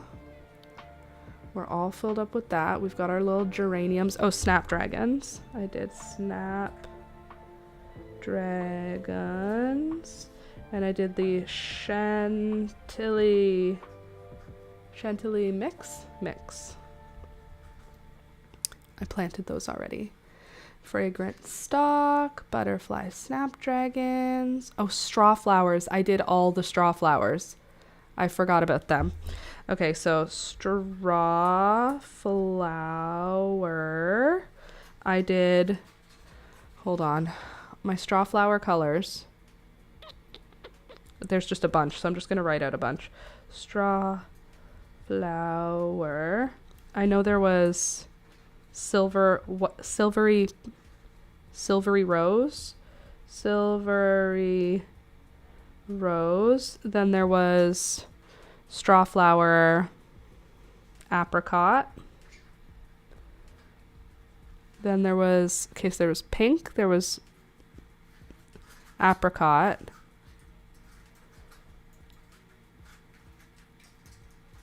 There was more than 2 kinds. There were several kinds. We did the sunflowers already. Cute. Sunflower sweet peas, so many sweet peas. I'm gonna be a lady who grows so many sweet peas. And then we also did, we're not growing Tithonia. Oh, verbena, so pretty. And we've got our zinnias. I think that's gonna be it. I think we're full. I think we did the garden. I think that's everybody. Straw flowers. That's what we need to find, is my straw flower colors. They will be in my Etsy because that is where I bought them, I think.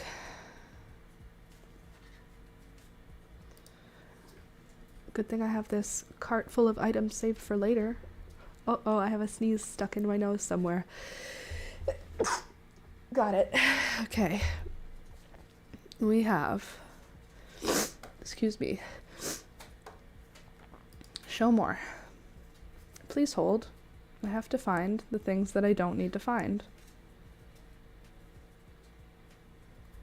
Oh, status. Fudge. There's also status. Maybe I can look in my orders, purchases, and reviews. Okay, Scabiosa. Oh shoot, Indian Prince Calendula. I missed that one. Oh, and dahlias. I did do a dahlia. Laura. Oh, strawberry rose also. Straw flower. Strawberry rose. They should have just called it berry rose. Straw flower berry rose. Oh, there's also Bronze Beauty Calendula. Laura, pull it together, girl. Aw.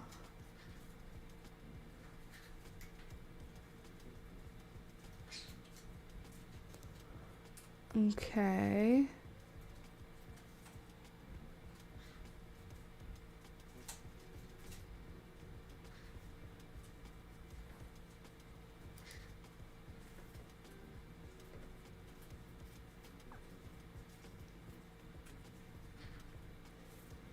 So there are still 2 calendulas. Calendula Bronze Beauty and Calendula Indian Prince. All right, so right now we are up to 73 varieties of annual flowers planted. So that's a lot. And I'm happy with that. That's a lot of flowers. I know that the total is somewhere around 140 varieties. So to be at 73 already planted, I'm quite pleased with that. There's my little list, garden plan 2025 with all my plants. Now let's get back to knitting, because why are we slacking off knitting, Laura? What are you playing at? It is knitting time. I hope there is enough yarn to make this into a functional piece. If I run out of yarn, there was no label on this yarn. So if I run out, I'm going to be annoyed. I went for a while. My mother-in-law's birthday was yesterday, and I didn't call her. Today we got a cake and called her, sang to her with all of the candles, Ada and I. Awkward that you didn't call her on her actual birthday, but good save by being like, oh, we wanted to do it with the cake, but the cake hadn't arrived, so we would have called you, but the cake was late, so it was late by the time it got here, and Ada had already gone to sleep, and those things. All right, let me get the camera back set up so you can watch what I'm doing.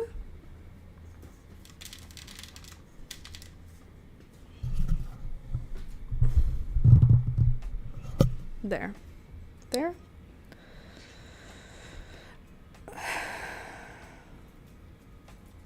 1, 2, 3, 4, 5, 6.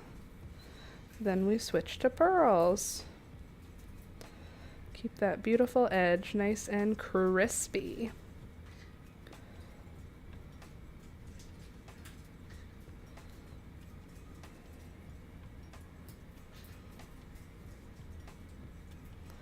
I feel like I want to know another way that I can grab my yarn to make it faster. Because usually I have it like on my thumb like that so that I can press it down. But that seems like it's still more motion than I need it to be. So how can I hold this in a way that allows less motion? There's got to be like a trick. I always feel like whenever I learn a new knitting trick, my mind is blown. So I don't know what the knitting trick is going to be here, but I feel like there's got to be one for the way that I hold my yarn in my thumb. Like, I want it to be here, but I want it to also... Yeah, this is good. I just need something that holds the tension a little better, like maybe up and then down, like that. That'll keep my tension consistent.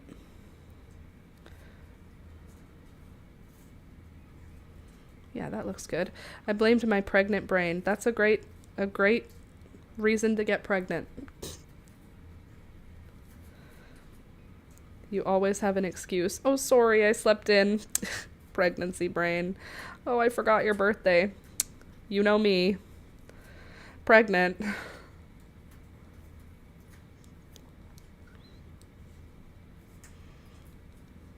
What's your mother-in-law gonna say to that? That's right, nothing. Sorry, I'm building your grandchild right now. I don't know what you want from me.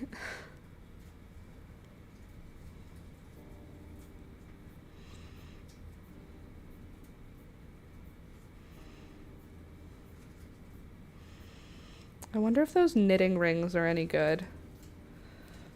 Do any of you guys use those? Like the rings that hold your tension or hold your yarn for you while you knit? Are they worth it? Do I need one? No, probably I don't.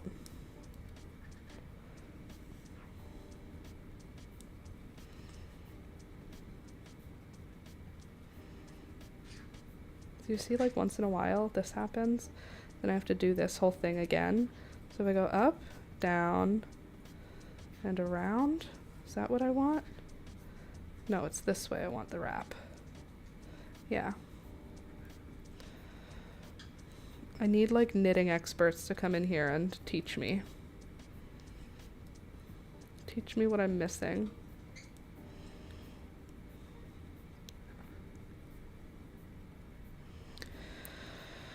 Do you think my coffee's hot by now? Hopefully. I want to taste test it. I have not drank a whole cup of coffee today. Can we have a moment of, like, awe for my skin today? My skin is showing up for work. It did a good job. I am pleased with the way my makeup is laying. You know what I noticed the other day, though? I have a whisker on my face. I decided not to pull it out yet because I'm just going to wait until I do like an eyebrow waxing, and I'm just going to be like, wax my whisker. I have one that I can feel. Which side? Right here. It's like, I don't know if you can see it. Maybe not. It's basically clear, but I know it's there. And it shall be removed. But I didn't want to dermaplane it. Instead, I wanted to yank it out via wax. Wax the growing mustache. What is happening to me?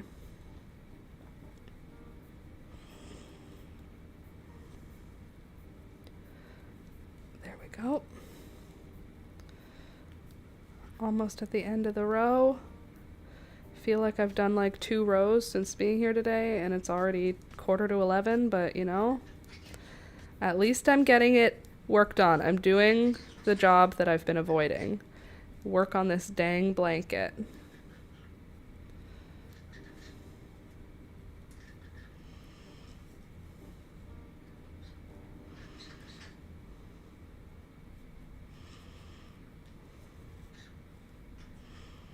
Speaking of blankets, by the way, Louisa, your alphabet blankets are so cute. You make them so well. They look so beautiful. And yeah, they look really nice. I like seeing them. It's like every time you make one, I'm like, oh, it looks so nice in that color. Oh, it looks so nice in that color. How many have you made now? Like 5? I feel like you made 1 for a baby somewhere else, and then 2 for twins, and now 2 more. That's a lot of times that you've made it. Thank you. Hey, welcome back, Melanie. I'm back. I'm here. 2 weeks away, but I'm back. Oops. 1, 2, 3, 4, 5, 6. You almost made me screw up my edge. 1, 2, 3, 4, 5, 6. Sorry. How was your trip? It was awesome. It was really nice. What is this? What is happening here? A floof. It was really nice. I disconnected from the internet for 2 weeks. I was saying to Alex, I have so much content to catch up on because I didn't watch any YouTube while I was away. And like, I have YouTube on for like 5 hours every single day, 6 hours every single day while I'm like working. I usually have YouTube videos playing in the background, and I had 0 YouTube videos for 2 weeks. That's incredible. I think everyone needs that. Yeah, plus I was like basically holding a baby the whole time I was gone, which was amazing. Do you hear these gossiping rats behind me? Why are you arguing with each other? Huh? Jeez. Sounds so rude. Yeah, it was lovely. It was really nice to spend time with my sister and her family, and it was also really nice to spend time with my friend and her new baby. Very nice things. I had a very good time. I didn't get a lot of work done, I will say that. I only managed to edit and upload 1 video while I was away, which is why there was no video last week. And then yesterday I was supposed to edit and upload a video so that it would be ready, and then it wasn't, so now there's 2 weeks of lost content. They're plotting on how to retaliate since you were gone so long. Gary is still in a retaliatory mood. Beelzebub is mostly over it. She's fine again. Friendly and lovely to me, if a little standoffish, but Gary is full on. He's still protesting that I left, or he's protesting that I decided to come back. I don't know. I will say, though, I came home to a spotless house, like clean, spotless house, and I came home to having had the refrigerator completely cleaned out. Like, Alex emptied it and washed all the shelves while I was gone and washed out all the drawers, so it was like a perfect clean refrigerator. He washed and put away all of the laundry while I was away. What else did he do? He washed all the dishes, obviously, while I was away. He probably only used 1 dish a day. And then he also washed all of our bedding and put on a new mattress topper thing that we got, he opened it and like did all the steps to get it fluffy and then put it on the bed. So I came home to like a clean home. It was very nice. He's a very nice man. It was so nice. He is so nice. Plus, on top of that, he picked me up. He drove 6 hours to come get me in Ottawa. Like, I definitely could have bussed. I could have taken a bus, or I could have taken our car and I could have driven myself. But Alex and I, for the drive home, we had a concert the whole way home. I'm talking, by the time we arrived near Toronto, which is like the area close to, like, that's like when I say like we're close to being home. By the time we hit Toronto, I was losing my voice because we were singing all of our favorite songs. I say we lightly. Alex was probably singing. There was no way to know. The volume that I was singing at would drown out a choir. We sang all of our favorite songs at full belting blast the whole way home. 6 hours. I'm not exaggerating. We did not take a break. The only time I stopped was when we were getting gas and I said, "Do you have a headache?" And he said, "No." And I was like, "Amazing. Then I'm going to keep going." Because if he had a headache, I would have stopped. He was like, "No, I'm having a great time." And then we got home and I felt like we had like the most amazing adventure, but all we did was drive home. It was the best. It was the best. It was literally, I think, my favorite drive from Ottawa home that I've had in years. I feel a hair here and I can see it. What are you attached to? Oh, you're attached to the front. There you are. Thank you. Beautiful. Anyway, it was amazing drive home. I had such a good time, and then I slept like the dead that night, and Alex and I woke up. I woke up at 7. He woke up at 10, and then we both went back to sleep at 10 a.m. Like, he woke up, came upstairs, had a coffee, and then we went back downstairs and slept until 1:30 p.m. Amazing. Came back to home, to like hotel home, literally. I'm so happy you had such a great time. I think we were all worried for you before you left. Yeah, because I was like vomiting and nauseous. It was so weird. I called my doctor, and because after the live stream, I was like, I'm still sick. What is happening? And my doctor called me back and said, none of your symptoms sound like flu-y now that you've given us more information. Because I called and they were like, could be a flu, could be whatever. And then I called again they called me back and I described all my pain. And she said, that sounds like a gallbladder attack. If you get to a point where you're keeled over, go to the emergency room because you might need to have something done. But that sounded like a gallbladder attack. Sharp pain for 3 to 5 hours, plus nausea, vomiting, and back pain. Those are gallbladder things. And I was like, okay, great. What's that mean? And she basically just said, it could be something that happens on occasion. But if it happens again, you should go to the emergency room because you might have to get your gallbladder removed. And I was like, super. Then I looked up gallbladder attack. And guess what the worry signs for a gallbladder attack are? Fat, that's the first one. Rude, but check. Female, check. Fair skin, check. Fertile, and 40. Those are the 5 F's of a gallbladder attack. Obviously, other people are eligible for a gallbladder attack, but like the 5 main risk factors are female, 40, fair skin, fat, and fertile. I don't know if it means under 40 or if it means near 40, but I didn't appreciate it regardless. 1, 2, 3, 4, 5, 6. So anyway, I was drinking less coffee and eating less salt and less fat because apparently those are problems for your gallbladder. Salt, fat, sugar, and caffeine. So that's super. Love that for me. If it happens again, we'll know. And if it never happens again, then maybe it was a weird flu and unrelated back pain. I thought the back pain was from pulling my back from working in the garden, but my doctor thinks that it was pain that was referred pain from my gallbladder. So that's super. Love that for me. Interesting that it would happen on the same night that my brother-in-law had his appendicitis, but weird. Sometimes I puke so hard I throw out my back, lol. Literally, sometimes I throw out my back so hard that I puke. Twins. We're like fraternal twins. We both have mental illness. Ew, throwing out your back from puking so hard? That would be awful. I had a friend in high school who got so sick that she broke all the blood vessels in her face through the flu. Like, she was sick and she was puking so much while she was sick.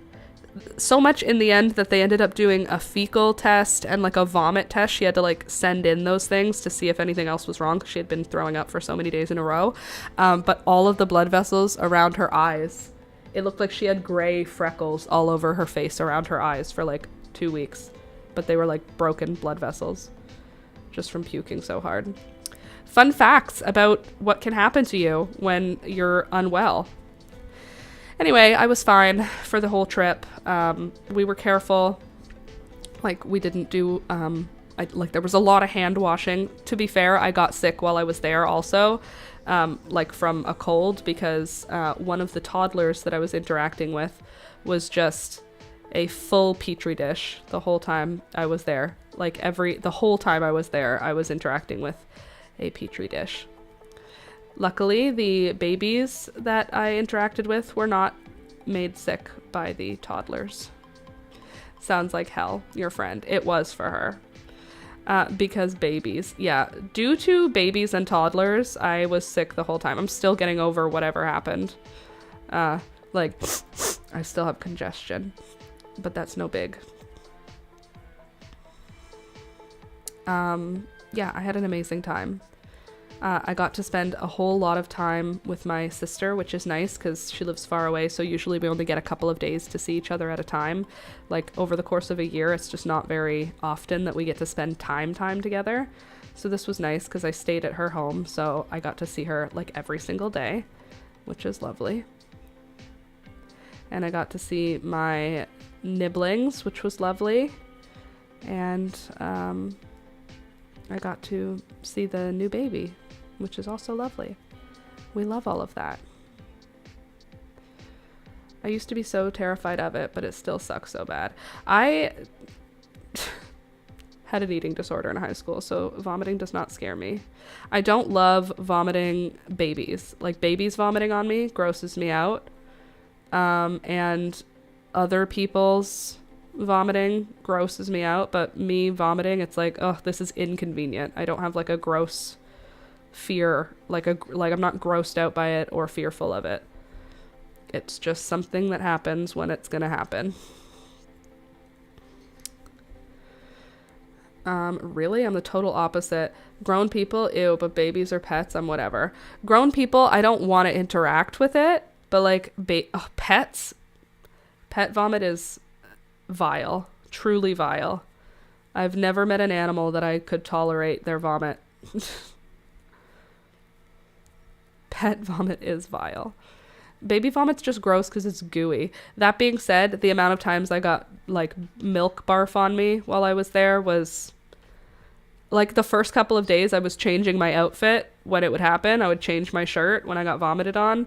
By the end of the trip, I was just covered. I just had milk barf on me. That's just it became part of who I was. I am a milk barf person. But I really don't like boogers and any goo coming out of the face of young people. I find it horrific.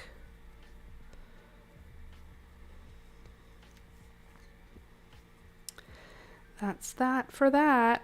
But I did have a really nice time. I really didn't go outside very much or do anything. So it feels like I didn't do anything, but really I was busy the whole time I was there. For me, it's boogers. They inhale back in, just dangling. Yeah, disgusting. Boogers are so gross. 1, 2, 3, 4, 5, 6. Sickness boogers, even grosser. When they have a green hue to them, I'm not here for that. It grosses me out. 1, 2, 3, 4, 5, and 6. Looking gorgeous. Let's take a look at how much length we've added while we've been here today. We started with it at 6 inches. It better be longer than 6 inches now. I'm flattening it out so I can get myself a little extra length so I feel better about it. We are at 8 inches. We've added 2 inches in 2 hours. It's taken us an hour to do an inch of blanket. I just want you to understand, if this blanket is going to be, 18 inches? I don't know how big it's going to be. I feel like how long is it? Or how wide is it? Ew, it's going to take forever. It's literally going to take me forever to do this blanket. 24 inches. It's going to take me 24 hours. 24 hours. Okay, now we can minus 8, right? So 1, 2, 3, 4, 5, 6, 7, 8. We still have 16 hours of knitting to do, is basically what I'm learning. Based on that math, we have 16 hours of knitting to finish this effing blanket.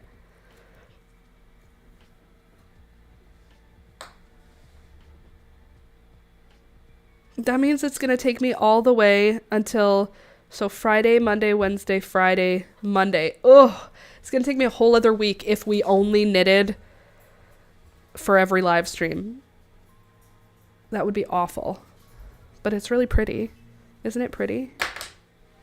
It's taking a long time. My stomach just growled. I'm going to drink some coffee because that's what it was asking for. It is pretty. It's just going to take forever. I'm going for a Costco run today. Going to have a nice shower to feel good before I go. That's nice. Have fun at Costco. Take all the samples. I went to Costco on Sunday and they had Krispy Kreme as one of their samples that day. Alex and I each ate a full Krispy Kreme worth of samples because they had them cut in half. So then Alex went and got 2 and then I went and got 2. And I was like, heh, we ate a whole Krispy Kreme. Louisa, I'm making a mock-up of a sweater before I start the dream one. You're making a mock-up of a sweater? Like you're making the whole sweater? Just rough copying it before you make the good copy? That's a lot of commitment. Usually Thursday is the best sample day, so I hope they still have some. Wednesday is the last sample day then? I don't know how it works. I'm not a doctor. All I know is, oh, look at my nose is just sticking out the tip right here. Look. There's just the tip of my nose. Hello. Right over here. Watch. There it is. Nose. Couldn't be me. Holy moly. Literally couldn't be me. But I'm also so proud of you. Good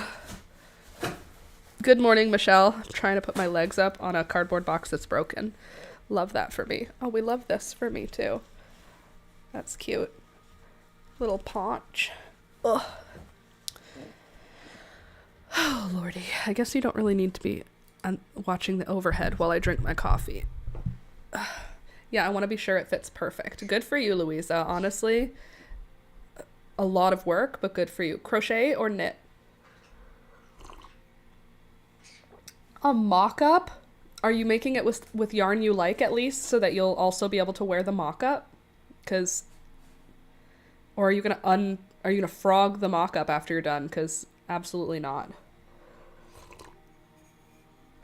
Good morning, Candace. Welcome, welcome. If it's knit, I'm a million times more impressed. Yes.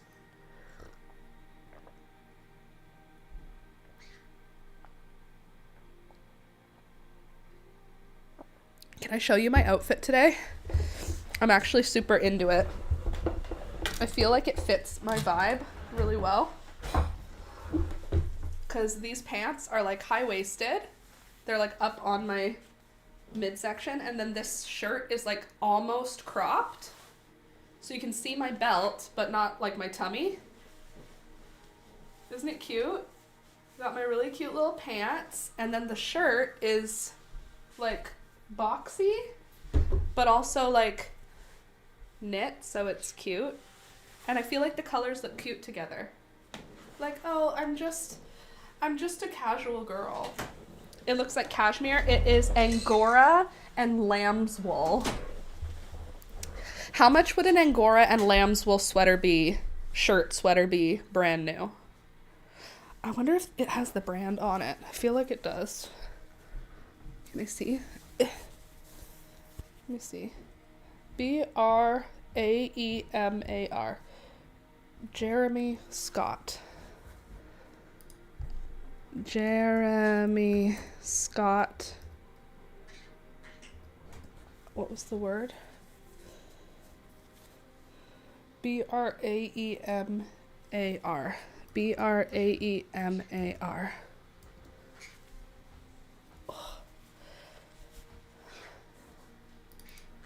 Braemar by Jeremy Scott. Since launching his brand in Paris of 1997, pop culture's most irreverent designer.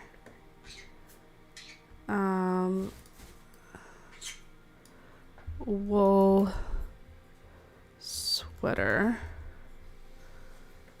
Okay.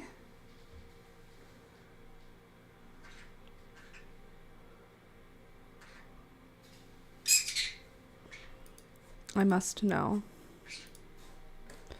I must know. No, that's not what I want. Wool sweater t-shirt.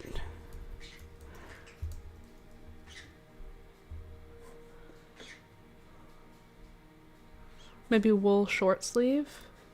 Wool short sleeve.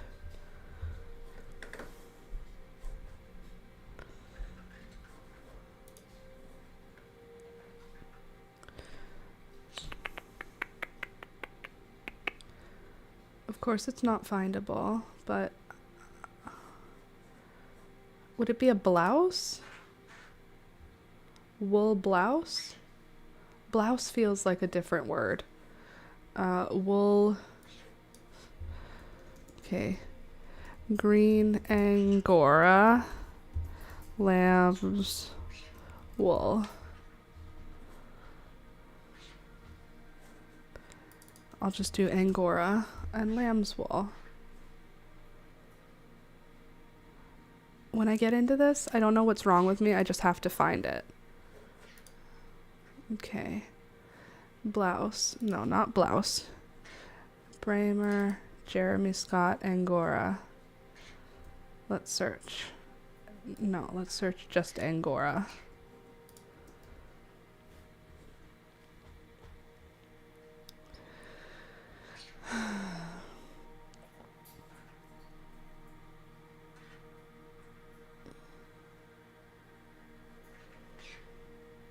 Okay, so it's probably from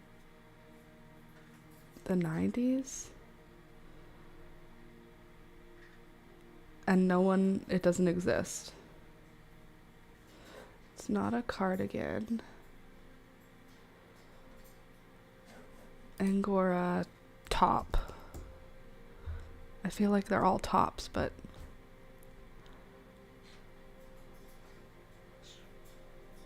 is there a tag on the inside? Maybe with like information? No, there is not.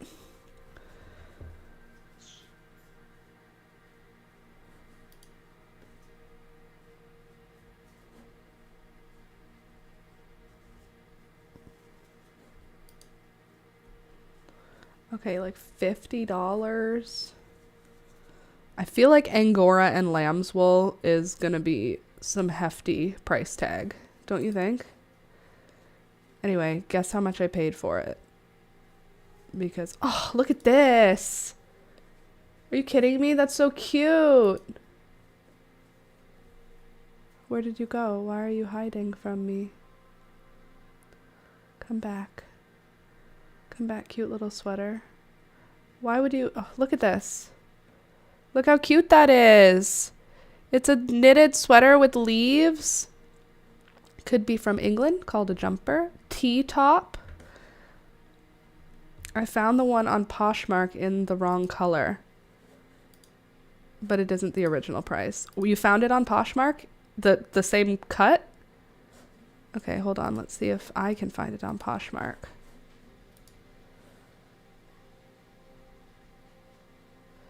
It's got like such a plain neckline. Did I put green? Angora What did you search under? Give me your search. I need to see it. I must know so I can know what to look for. It's important, Melanie. What were your search terms? Angora. Short sleeve.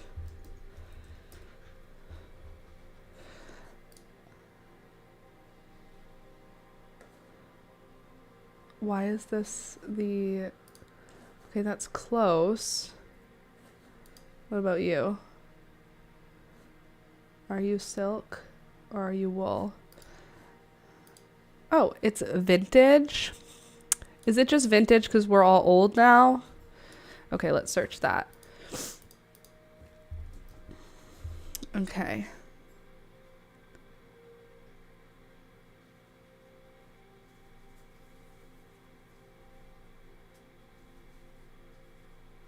Okay.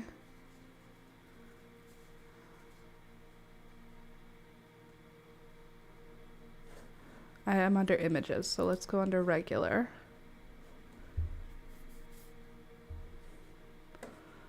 Lamb's wool, Angora rabbit. That's...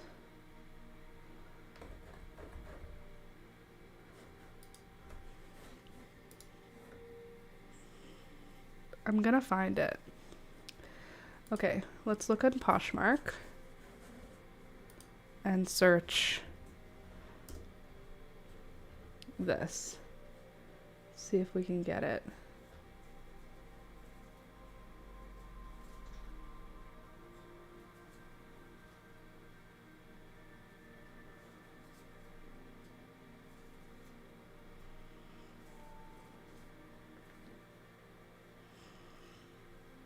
'90s. This is Y2K styled.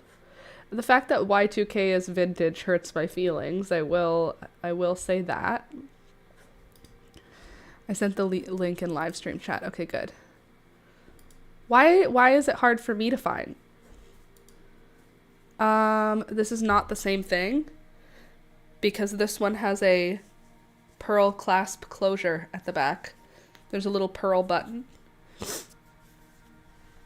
It's similar. It's very similar. Maybe because I shop on Poshmark a lot.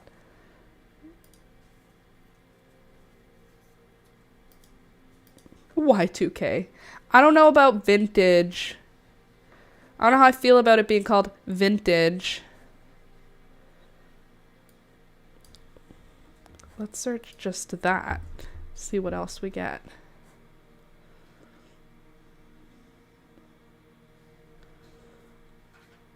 I'm wearing a vintage Angora sweater.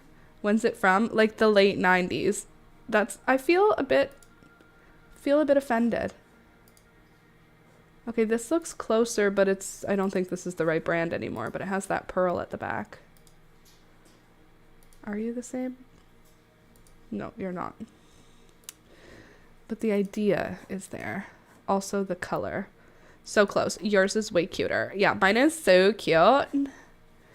Okay, okay, let's search that again, but also add pearl button closure. You know? Don't you feel like that could help? A mock neck? No, that's not it. I'm unwilling to give up now. I just need you to understand. We're now in it. Vintage Jeremy Scott Angora sweater. Angora short sleeve. Come on, Poshmark, help me out.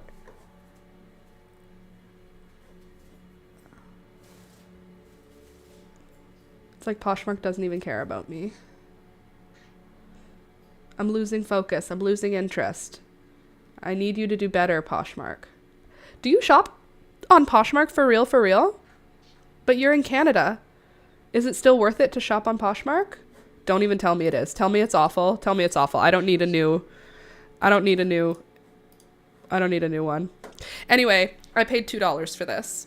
Thank you. It was $2 and I bought it because because it was $2 and I looked and it said Angora and lamb's wool, I bought it without even trying it on.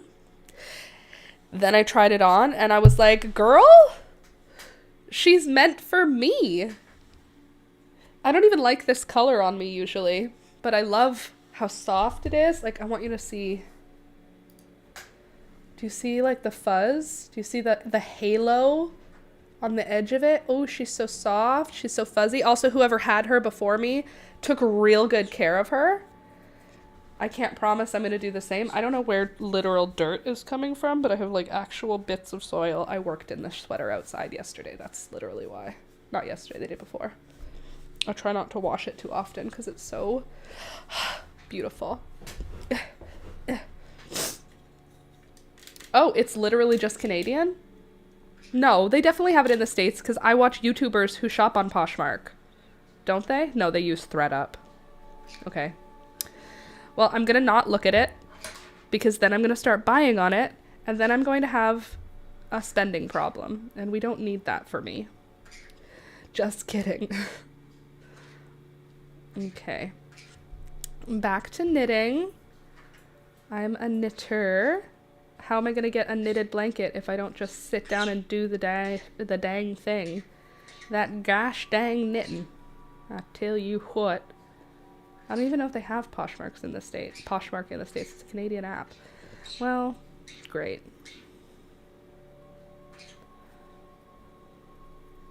Are their prices good? Is the shipping expensive? What's the vibe? I used to find the clothes I can't find anymore that I'm autistically attached to. Now the one style of leggings they don't sell anymore from Aerie. Why would they stop selling any variety of leggings? That's disrespectful. It's like they don't even care about millennials anymore. It's like they don't have skinny jeans.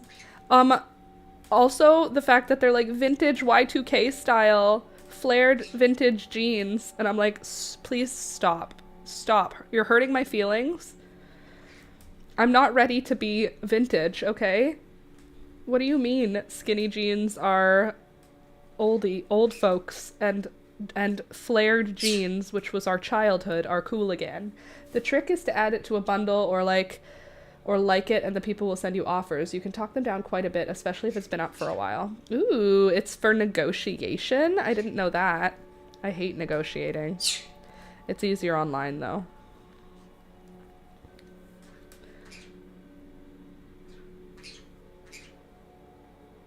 Also, tomorrow, Thunder has been gone for 3 months. Is that not ridiculous? Doesn't it feel like he's still with us? Based on this right here, my little angel. Thunder died 3 months ago, guys. We shall never forget him, and every month on the 10th, I will remind you that Thunder has been gone for how many months it has been, because we will not forget him. New baby oxalis leaves will come soon. Totally. I think once the corm... I think only one corm was viable. In my planting, the empty spaces were for the oxalis. Well, sometimes they do take a while. Don't give up on them yet. Don't give up on them yet. It's nice because you put in a price and you put send, and if they accept it, the payment just goes through. Oh, that's nice.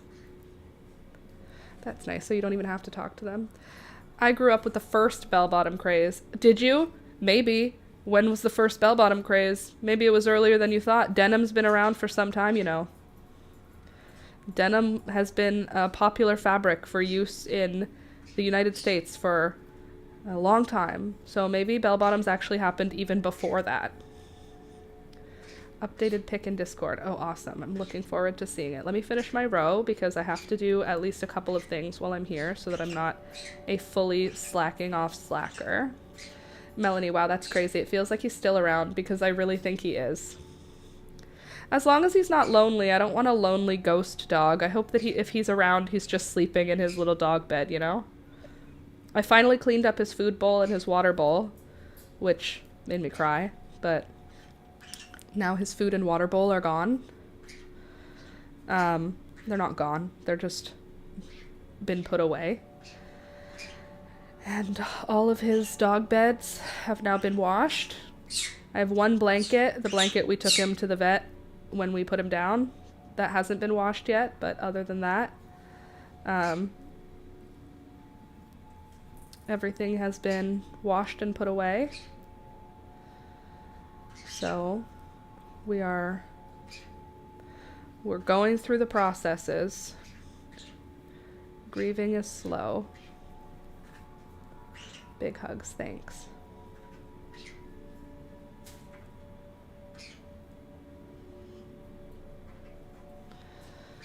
But it's not painful. It's just heavy. Used to be painful, now it's just heavy, which is okay. Heavy I can handle. Michelle, in the 60s. Okay. I wonder if there was a bell-bottom craze before the 60s that we just don't know about because it was like work clothes, because, you know, they were around before the 60s, but they were like work clothes before that. Did they have a function? Who's to say? Okay, let's look in Discord. Aw, look at them happy little guys. Happy birthday, little oxalis babies. I don't think it's just the one corm. I think if you leave it for a little while longer, you'll get more coming up. Look at those plants, Louisa. Louisa. What are you doing? Look at all those plants. Look at those. Ugh, you're so farther ahead than me right now.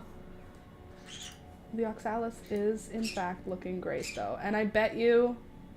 Oh, look, there's a third leaf getting ready to come out of the ground. Do you see the little, like, loop on the ground? There's another leaf coming. I think there's more coming for you. I have a bunch of dry oxalis corms that I bought when they were half dead a couple of years ago. I need to revive them. Yeah, and you know what's great about oxalis? They revive. They are so revivable. Revivable? That sounds not real. They're a very revivable plant. Louisa, I kind of wish that you had planted those corms in their final resting place, because when you do transport them, you're probably going to lose all of the leaves that have grown. 1, 2, 3, 4, 5. They don't like being transplanted, and usually when you transplant them, a lot of the leaves die off. So I didn't give you this recommendation, but I'm telling you now. Probably would have been better to just plant the corms in their final resting place. But that's okay. You'll just the best thing you can do for them then is scoop underneath them, like with a spoon, like scoop around the corm underneath everything and just pick up whatever soil comes with it and transplant that whole thing into the soil, as opposed to trying to just take the plant out. Uh-oh, learning here. Yeah, they don't like transplanting. Do you want to see how happy my little oxalis is right now, by the way? I mean, it's not as happy as it could be, but it's on its way.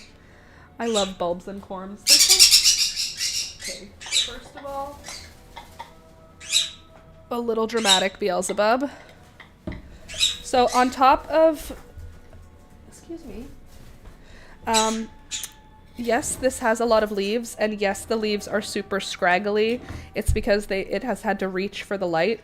Now it will not have to reach for the light. All of these leaves will basically be sacrificial because they will not get stronger, but all the new leaves that will come after will be strong. But aren't they pretty anyway?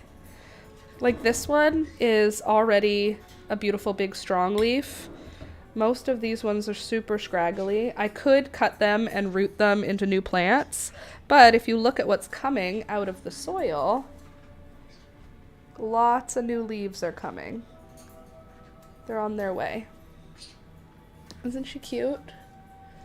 She's a little scraggly. She's far from the light source right now, but as soon as she gets direct access to the light, the new leaves that come out will be much stronger. Like this one is so fine and scraggly, but you see some of them are nice sturdy leaves. Happy sturdy leaves. Are you the one that has a 4-leaf clover on you? I feel like one of my plants had a 4-leaf clover, and I don't know if it was you. What? Look at this. A 2-leaf clover. A literal butterfly. Look at that. Isn't that pretty? So nice. So cute. Are you I feel like there was a 4-leaf clover around here somewhere. May not have been in this one. What? And a 1-leaf clover? What are you doing? It's because they didn't have good access to light, so they just starve themselves and do their best.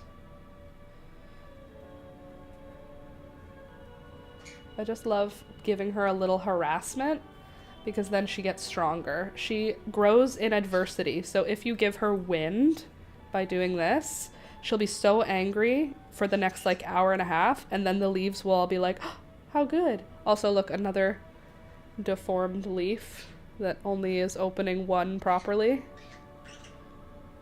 Now a 1-leaf is sad. It is sad. Poor little 1-leaf clover. Where did you even go? You disappeared just from sadness. I saw you. I know I did. I'm not crazy. There was a 1-leaf. There you are. Let me try and untangle you from your sisters there, so that you may live a strong and abundant life. Here's my 1-leaf clover. Isn't that pretty? Anyway, my oxalis, purple oxalis, what is this called? Oxalis something something is doing well. Unfortunately, my other oxalises, my other oxali. Oh, you need a table or a tray underneath you. There you go. My other one is doing a little less good. It's fine. They're all fine. All my leaves are fine. All my oxalis are fine. They just, sometimes they go through a little bit of a struggle. Oh, this is the one that has a thrip looking right at me. Death to all of them. Death. Death. Thrips are my nemesis. Now, are all these leaves dead because they were not watered, or are they dead because thrips got into them? Ugh, look, here's a thrip. Do you see it? See that tiny little black dot right there? Thrip. You must die. I'm so sorry. For someone who does not want to be a murderer, I want every thrip to go extinct. I hate them. I'm so ready for spring. When spring comes and I put these guys outside, the thrips will be food for all of the predatory insects. So rude of them. Eating my oxalis. They don't even care. They're just a disrespectful group of insects. I had a clean desk this morning, I did. And now I have a desk covered with dead leaves covered in thrips. We love that for me. There. That's a little less sad looking. Not a lot, but a little bit. I have a couple of friends that I've given oxalis to over the years, and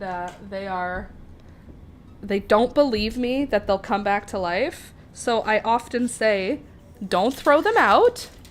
If your oxalis dies, do not throw it out. Just give it back to me, and I will return it to you in a month in full health. And they say, it's dead, Laura. It's dead. I didn't water it all winter. It's dead. This has happened more than one time with more than one person. First of all, what kind of friends am I keeping that they do not trust my plant knowledge? Second, more than one time I have taken an oxalis pot from a friend, a fully dead, quote unquote, it's just dry soil, Laura, there's nothing alive in there. Well, I disagree with you. And then I pull out all the corms, put new soil into the pot, put all the corms back in, give it a deep watering, and then a month later I return it to my friend, full of life. And every time they're like, oh, you're just giving me a new one. No, ma'am. This is the exact same thing that I gave you the first time. It's the same leaves, the same plant, the same corms. They literally just needed a minute. They just needed a minute. Couldn't you just give them a minute? but no. No, they could not. No minutes. Okay, so now that that part's done, what I'm gonna do, I'm gonna take some soil-less mix. So this is like sterile because this oxalis has been planted in good soil, so it doesn't need any soil top up. I'm just gonna take some soil-less mix in my hand, and I'm just gonna sprinkle it over the top to kind of make those thrips have nowhere to go, because they go sit in the soil until you're not around, and then they climb up the leaves when you're not looking. But by doing this, I'm covering the soil, and it's not going to affect the plant at all. It's just barely enough. There. Now this happy little oxalis can push out new leaves and hopefully not get any more thrip damage. She's beautiful. There's another one that needs me to do this to it. Now that I'm here, now that we've started, we'll put you back where you go, little one. And now your sibling, who is just in a state of despair. Look at this. This is a desperate situation we've found ourselves in. I do need to get something to put the garbage in. Oh, I will use you. Are you for this purpose? No, but I want these oxalis to not spread thrips further into my internal garden. So I'm gonna throw the garbage into this here Amazon bag.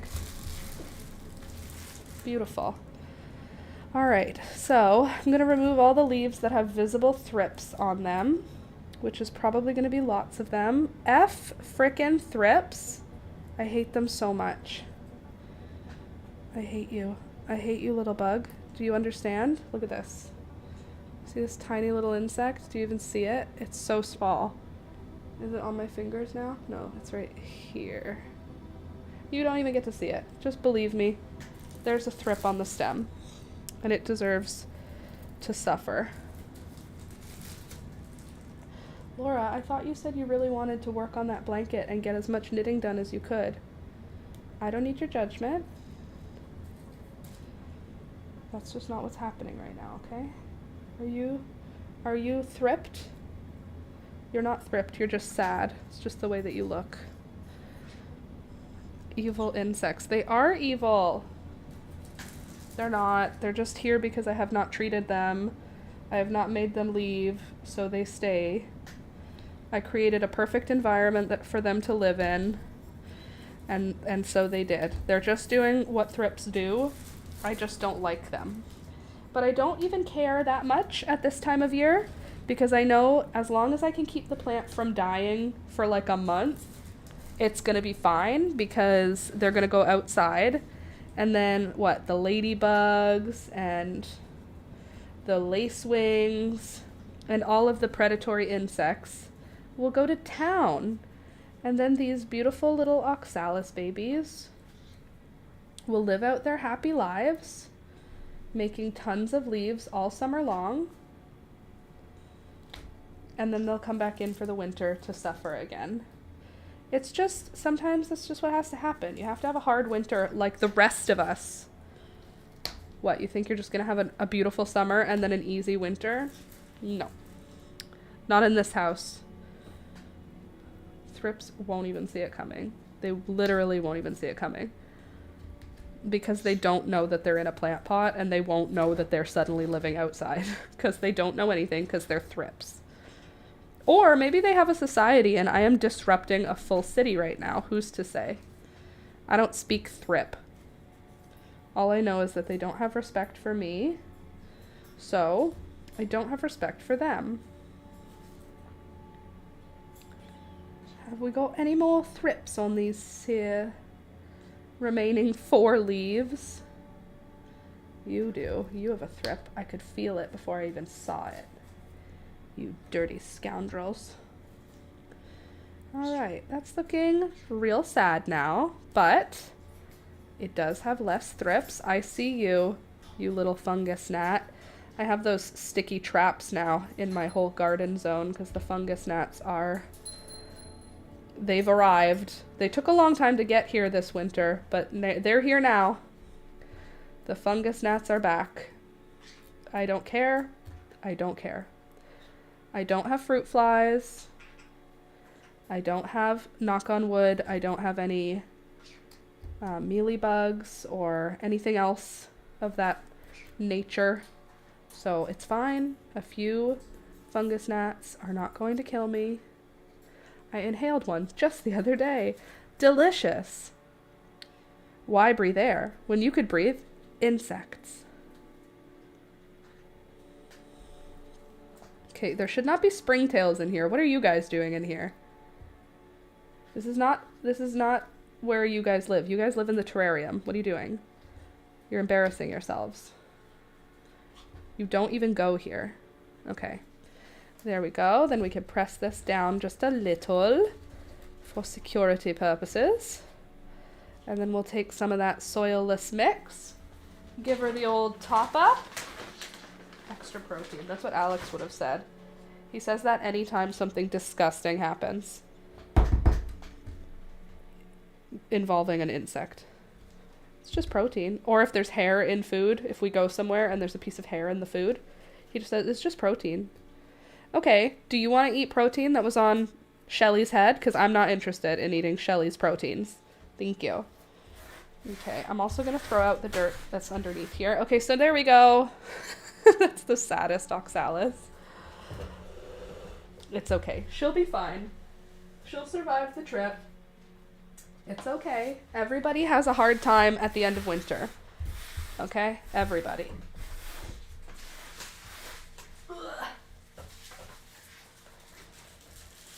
There. Thrips managed. Mischief managed. Okay, I have to pee. And I also have to wash my hands. Separate, but also I'll do them at the same time. Okay, so see you in a minute. Bye!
Surprise, surprise.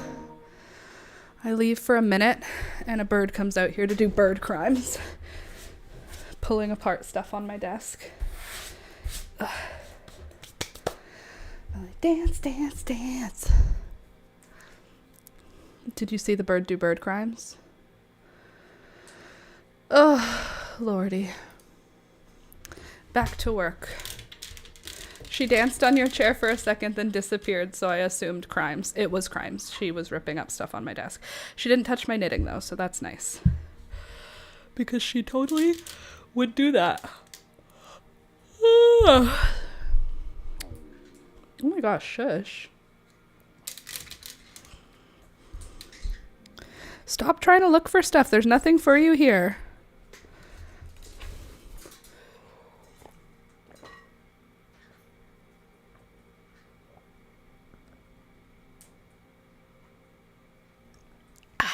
Delicious. Okay.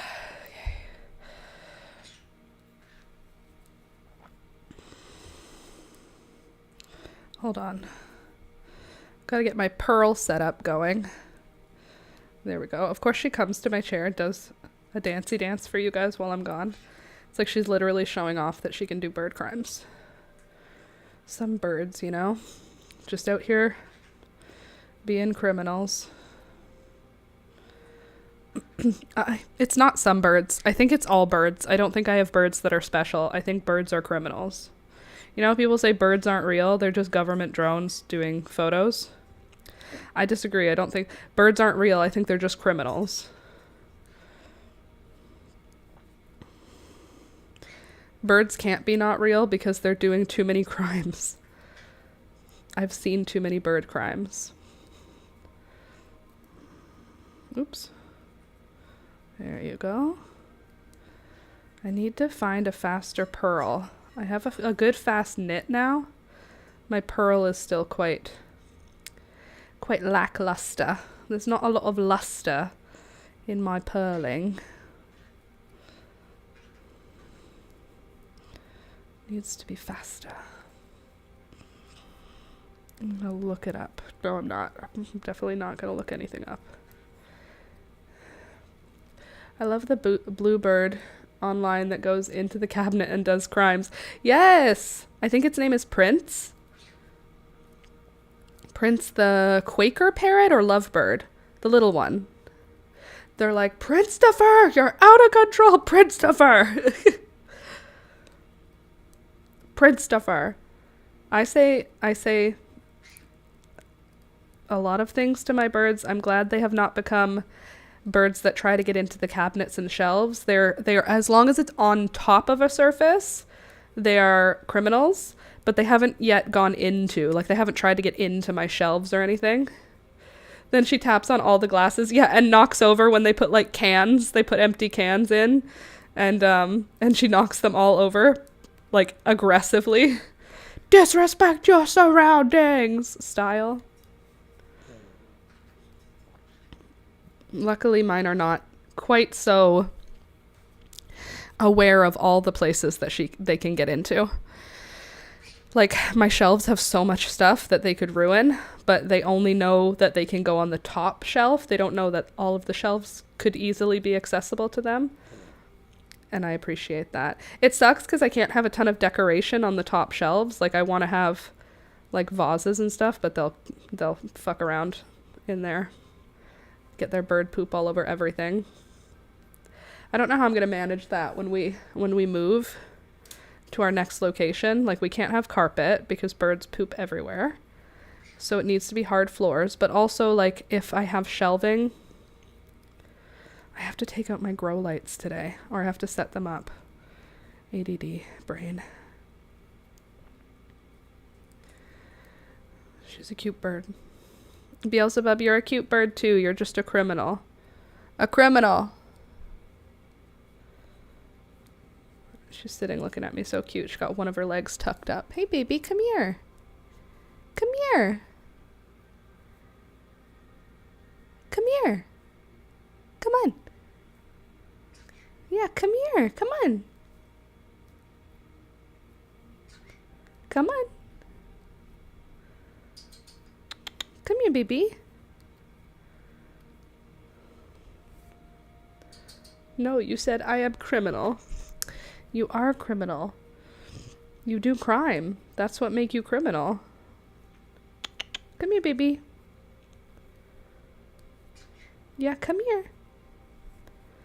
1, 2, 3, 4, 5, 6. Come here. Come on. Come here.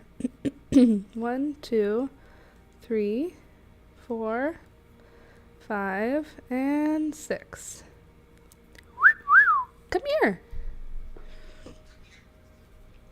Can you hear her say come here? Or are you just hearing me repeat over and over, come here, come here? She's saying come here. Come here.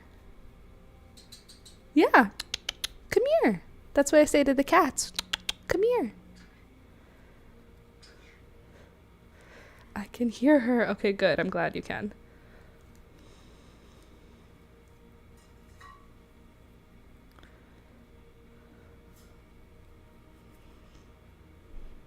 Are you coming? Hi, baby. You're so cute. You're so cute.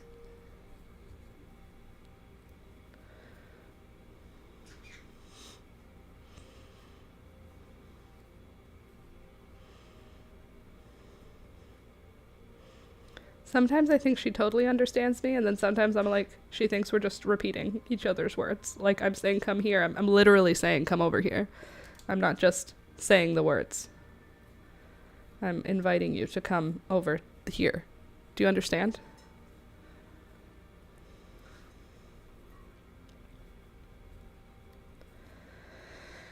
Crazy little bird. Oh my god, it's already 11:45. Do you think I got another inch done? Probably not.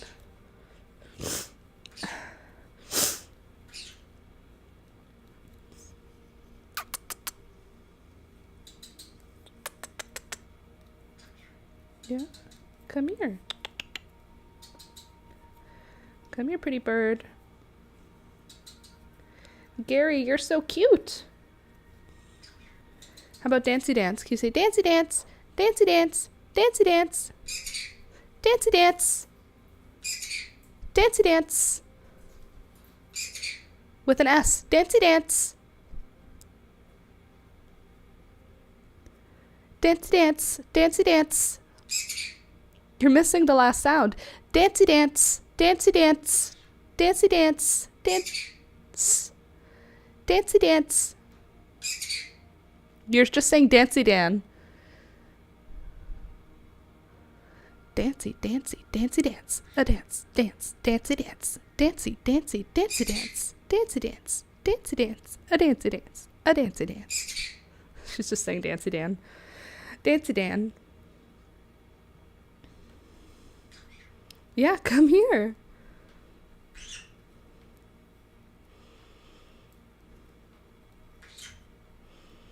What are you doing?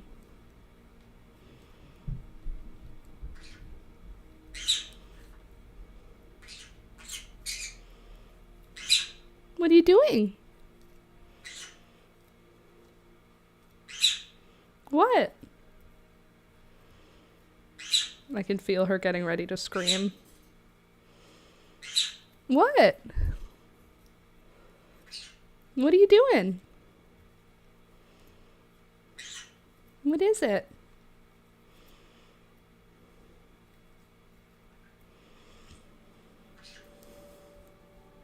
Do you see how chill this cat is? Living his calm life with us now. He's just a calm kitty. Also, he's down to half medication. So he just gets it at nighttime now. So before he was getting 0.5 milligrams, 0.5 milliliters of gabapentin twice a day. Now it's once a day. He's cured. So this isn't even him drugged, just so you understand. He gets 0.5 just at night. He's cured. Wow, he's doing good. He's doing so good. We're seeing if we can get him off of it now, because it seems like him and Peekaboo are fine. Like, she doesn't like him, but they don't fight. They just swat at each other. They don't get into actual brawls anymore. Why drug him for the night instead of the day? Because in the nighttime he screams, because it was up to us. They just said whenever, like, you can half it. But he screams at night. At night is when he wakes up and gets all excited to run around the house, and he wants to be in our bedroom, but our bedroom is closed. We close the bedroom door at night, because you should close your bedroom door at night. Even if you sleep alone in a house, you should close your bedroom door because it prevents fire from getting in quickly. So you're more likely to survive a fire if your bedroom door is closed. Anyway, he runs around the house and screams. So that's why. That's why he still gets it at night. But he's no longer fighting with Peekaboo at all during the day, so it's pretty much not needed now, which is great. You think we can get one more row out? I wonder if we've made another inch. I hope we've made another inch. Let's like hope that we are at 9 inches with this little blanket now. That means we'll be over 1/3 of the way done. 1, 2, 3, 4, 5, and 6.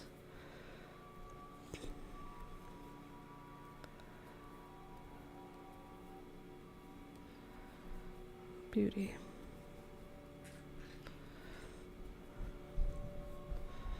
By the way, if you have come in today, do not forget to click the thumbs up button. And if you are just coming in now, or you're just becoming sentient to this conversation, click the thumbs up button. And if you already did, thank you. And if you're watching this later in the day, or tomorrow, or sometime in the future, if this is just background noise, please click the thumbs up button. It really does help the channel. It helps YouTube know what to do. And it's one of the best ways to help the channel. It costs no money. It takes 1 second. And it really does, apparently, make a difference in how the algorithm marks our stuff. So please click the thumbs up button. Thank you. Thank you. I see you. I saw that. I saw that like. Thank you. I don't even know how many stitches this row is. Like how many stitches across. Because I just kept going until it felt long enough. Coffee time? Agreed. My coffee is just sitting there on my little hot plate.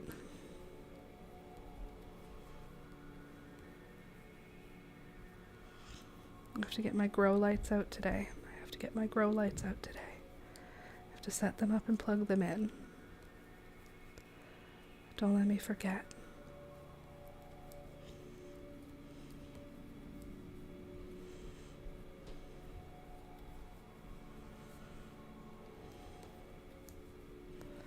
I'm gonna get them out. I'm gonna put all my little seed trays, which are currently just sitting on my kitchen table, the seeds we planted on Monday.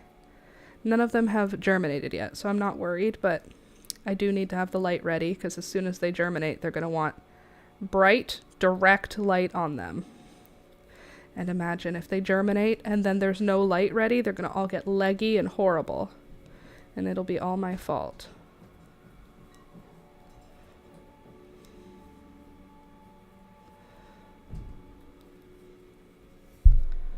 We're getting close to the end of the row. Oh, look at that. It only took me like, what, 48, 49, 50, 51, 52.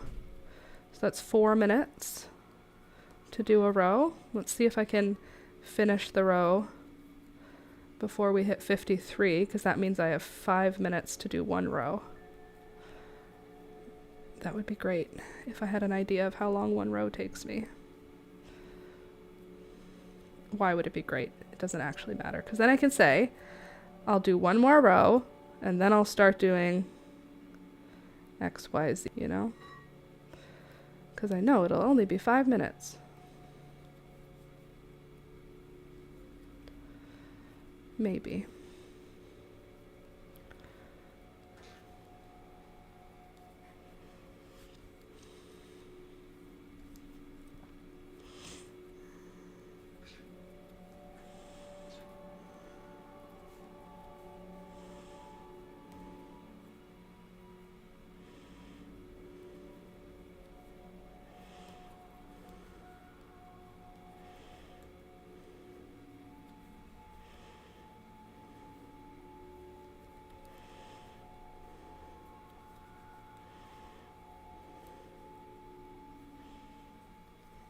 Okay, not quite. Just over 5 minutes to finish a row. Good to know. So I'll finish one more row. 1, 2, 3, 4, 5, 6, and 7. 1, 2, 3. I see the fungus gnat. It just flew by my eyes. 4, 5, 6. All right, let's measure this. There better be 9 inches here now. I don't know how that could have happened, but there better be. Let's just spread this out a little bit. Try and get as many inches as possible out of our fabric. 8.5. Made it 8.5 inches. If we stretch it just a little bit, we made it to 9 inches. We started at 6, so we got 3 inches done in 3 hours. That's rough. It's a bit rough. Maybe if I wasn't paying attention to anything or talking or getting distracted, I could have done a little bit more, but honestly, probably not much more. Isn't that nice? Do you want to see it from the front? Ta-da! Isn't she beauty? She's beauty and she's grace. What yarn is that? Wouldn't you like to know? 'Cause so would I, in case I run out of it, but I don't know what yarn it is. It was a ball that was already wound at my sister's place. But isn't the colors nice? It's like beachy, baby beachy. I'd love to tell you. I also don't even know how big I'm going to be able to make this blanket. It might end up being not even a blanket because I don't know how much yarn it's going to take. This is how much I have left. And I don't have a scale. I have one. If I knew where it was, I would weigh the yarn and I would weigh the project and I would deduce that I could make X amount with X amount, but I didn't do that. And now we're here. Could be a safety blanket, like one she drags around with her everywhere. Yeah. It also could be like for the bottom of the bassinet when they're on a stroller walk. You know, like it'll be, I think I'll be able to make it wide enough to cover the bottom of the bassinet. I just don't think I'll be able to make a full square. We'll see. But the problem is it's 24 inches wide. I don't think I'll be able to get 24 inches long, but I think that I'll be able to get, if I'm at 9, I think I'll be able to get at least 15 inches, maybe 16 inches, but I don't know if I'll be able to get 24 inches. That seems a little bit of a dream, you know, a dream that I can't imagine coming true. Okay, what is happening here? Why are you like this? We'll pull you out of there. We have a mistake in our midst. Okay, so now we'll pick you up. Good. And then we'll go in here and pick you up. Good. Then we'll go in here and we'll pick you up. Good. Beautiful. She's gorgeous. She's beauty and she's grace. Okay. Let's see if I can finish this row in 3 minutes. But knit is faster than purl, so pray for me. Let's do it. 3 minutes to finish this row. I can do it.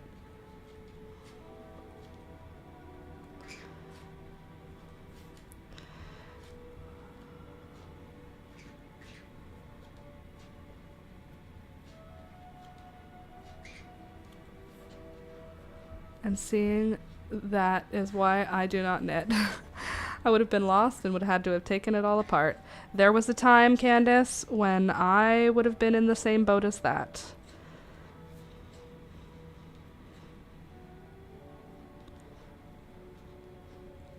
All right, 2 minutes to finish this row. Can I do it? Can I do it? I think the answer is going to be yes. I can do it. I believe. I'm much faster with my knit stitches than with my purl stitches.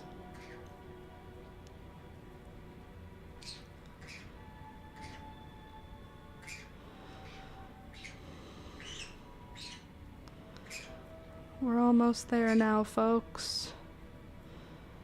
Oh, it's such a slow going marathon knitting a blanket.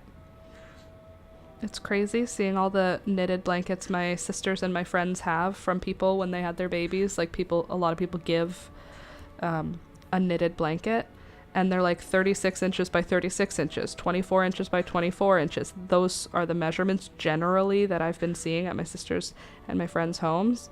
And I'm like, little do they know, there's like this little old lady that gave them that blanket, worked on it for like days, or at least a full day just sitting down and knitting. There's no way that they are aware of the number of hours it would have taken to knit that blanket. They're like, oh, it's beautiful. Not only is it beautiful, it took a week out of my life. Am I gonna make it? 1 more minute. I have 1 more minute to do like 10 stitches. I can do it. Right? It's 11:59 still. It's not 12 yet. It's not 12. Come on. Knit faster, Laura. Don't give up. Laura! Laura! Laura! Laura! I can do it. I can do it. Ah! It's 12, but it's just 12. 2 more stitches left. 1 and 2. We did it! We finished a row in around 3 minutes. She's beauty and she's grace. Wow, this is actually really pretty. I guess I've just made it to the beginning of the repeat on the variegation of the yarn. So this is a variegated yarn. You can see I started with like a bluey area and I made it back. So I guess this is kind of like the repeat. I think that looks really pretty. The color is so nice. Okay, final measurement, because maybe that last row just brought us to 15 inches. It didn't, but you know, maybe. Once we block it all out nice and flat and gorgeous like this, right? It'll be so gorgeous and flat and large. We have made it to, let's get you nice and flat, 8.5 inches, right on the nose, 8.5 inches. I bet it brought us to a full 9. Hold on, 1 sec. Maybe you're right. Maybe I just mismeasured. Look at that. It brought us to 9 inches. And if we're being extra dramatic, oh my God, we're like at 11 inches almost. Amazing. Just give it a stretch, literally. Well, I will block it when it's done because I'm going to want to see this in all of its beautiful, perfectly squared glory. Look at that beautiful border. Look at that perfect, beautiful, gorgeous baby girl. Look at that beautiful baby girl border. Look at that thing. Perfect. No curling. Perfect. No curling. She's gorgeous. She's beauty and she's grace. She's Miss United States. Exactly. So to be the stretch is the part of the measurement. Is this one for Elizabeth? Yes, this is for Elizabeth. And width, I think I went just perfect for the width. I'm a little concerned we're not going to have enough yarn. I don't know how much I've used. I feel like the ball wasn't very big to begin with. So like I don't think I'm halfway through the ball. But even if I am halfway through it, like imagine if I could make it double the width, it would still be wide enough to sit in the bottom of a bassinet. And it would be wide enough to like lie the baby on for tummy time, right? So if I could get it 3 times, that would be great, but it's unlikely that I'll be able to get that much out of it.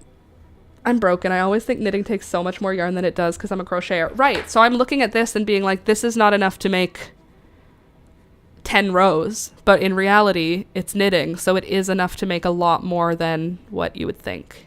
But how much more? I don't know. That's why having a scale right now would be useful for me, but I'm not having that right now.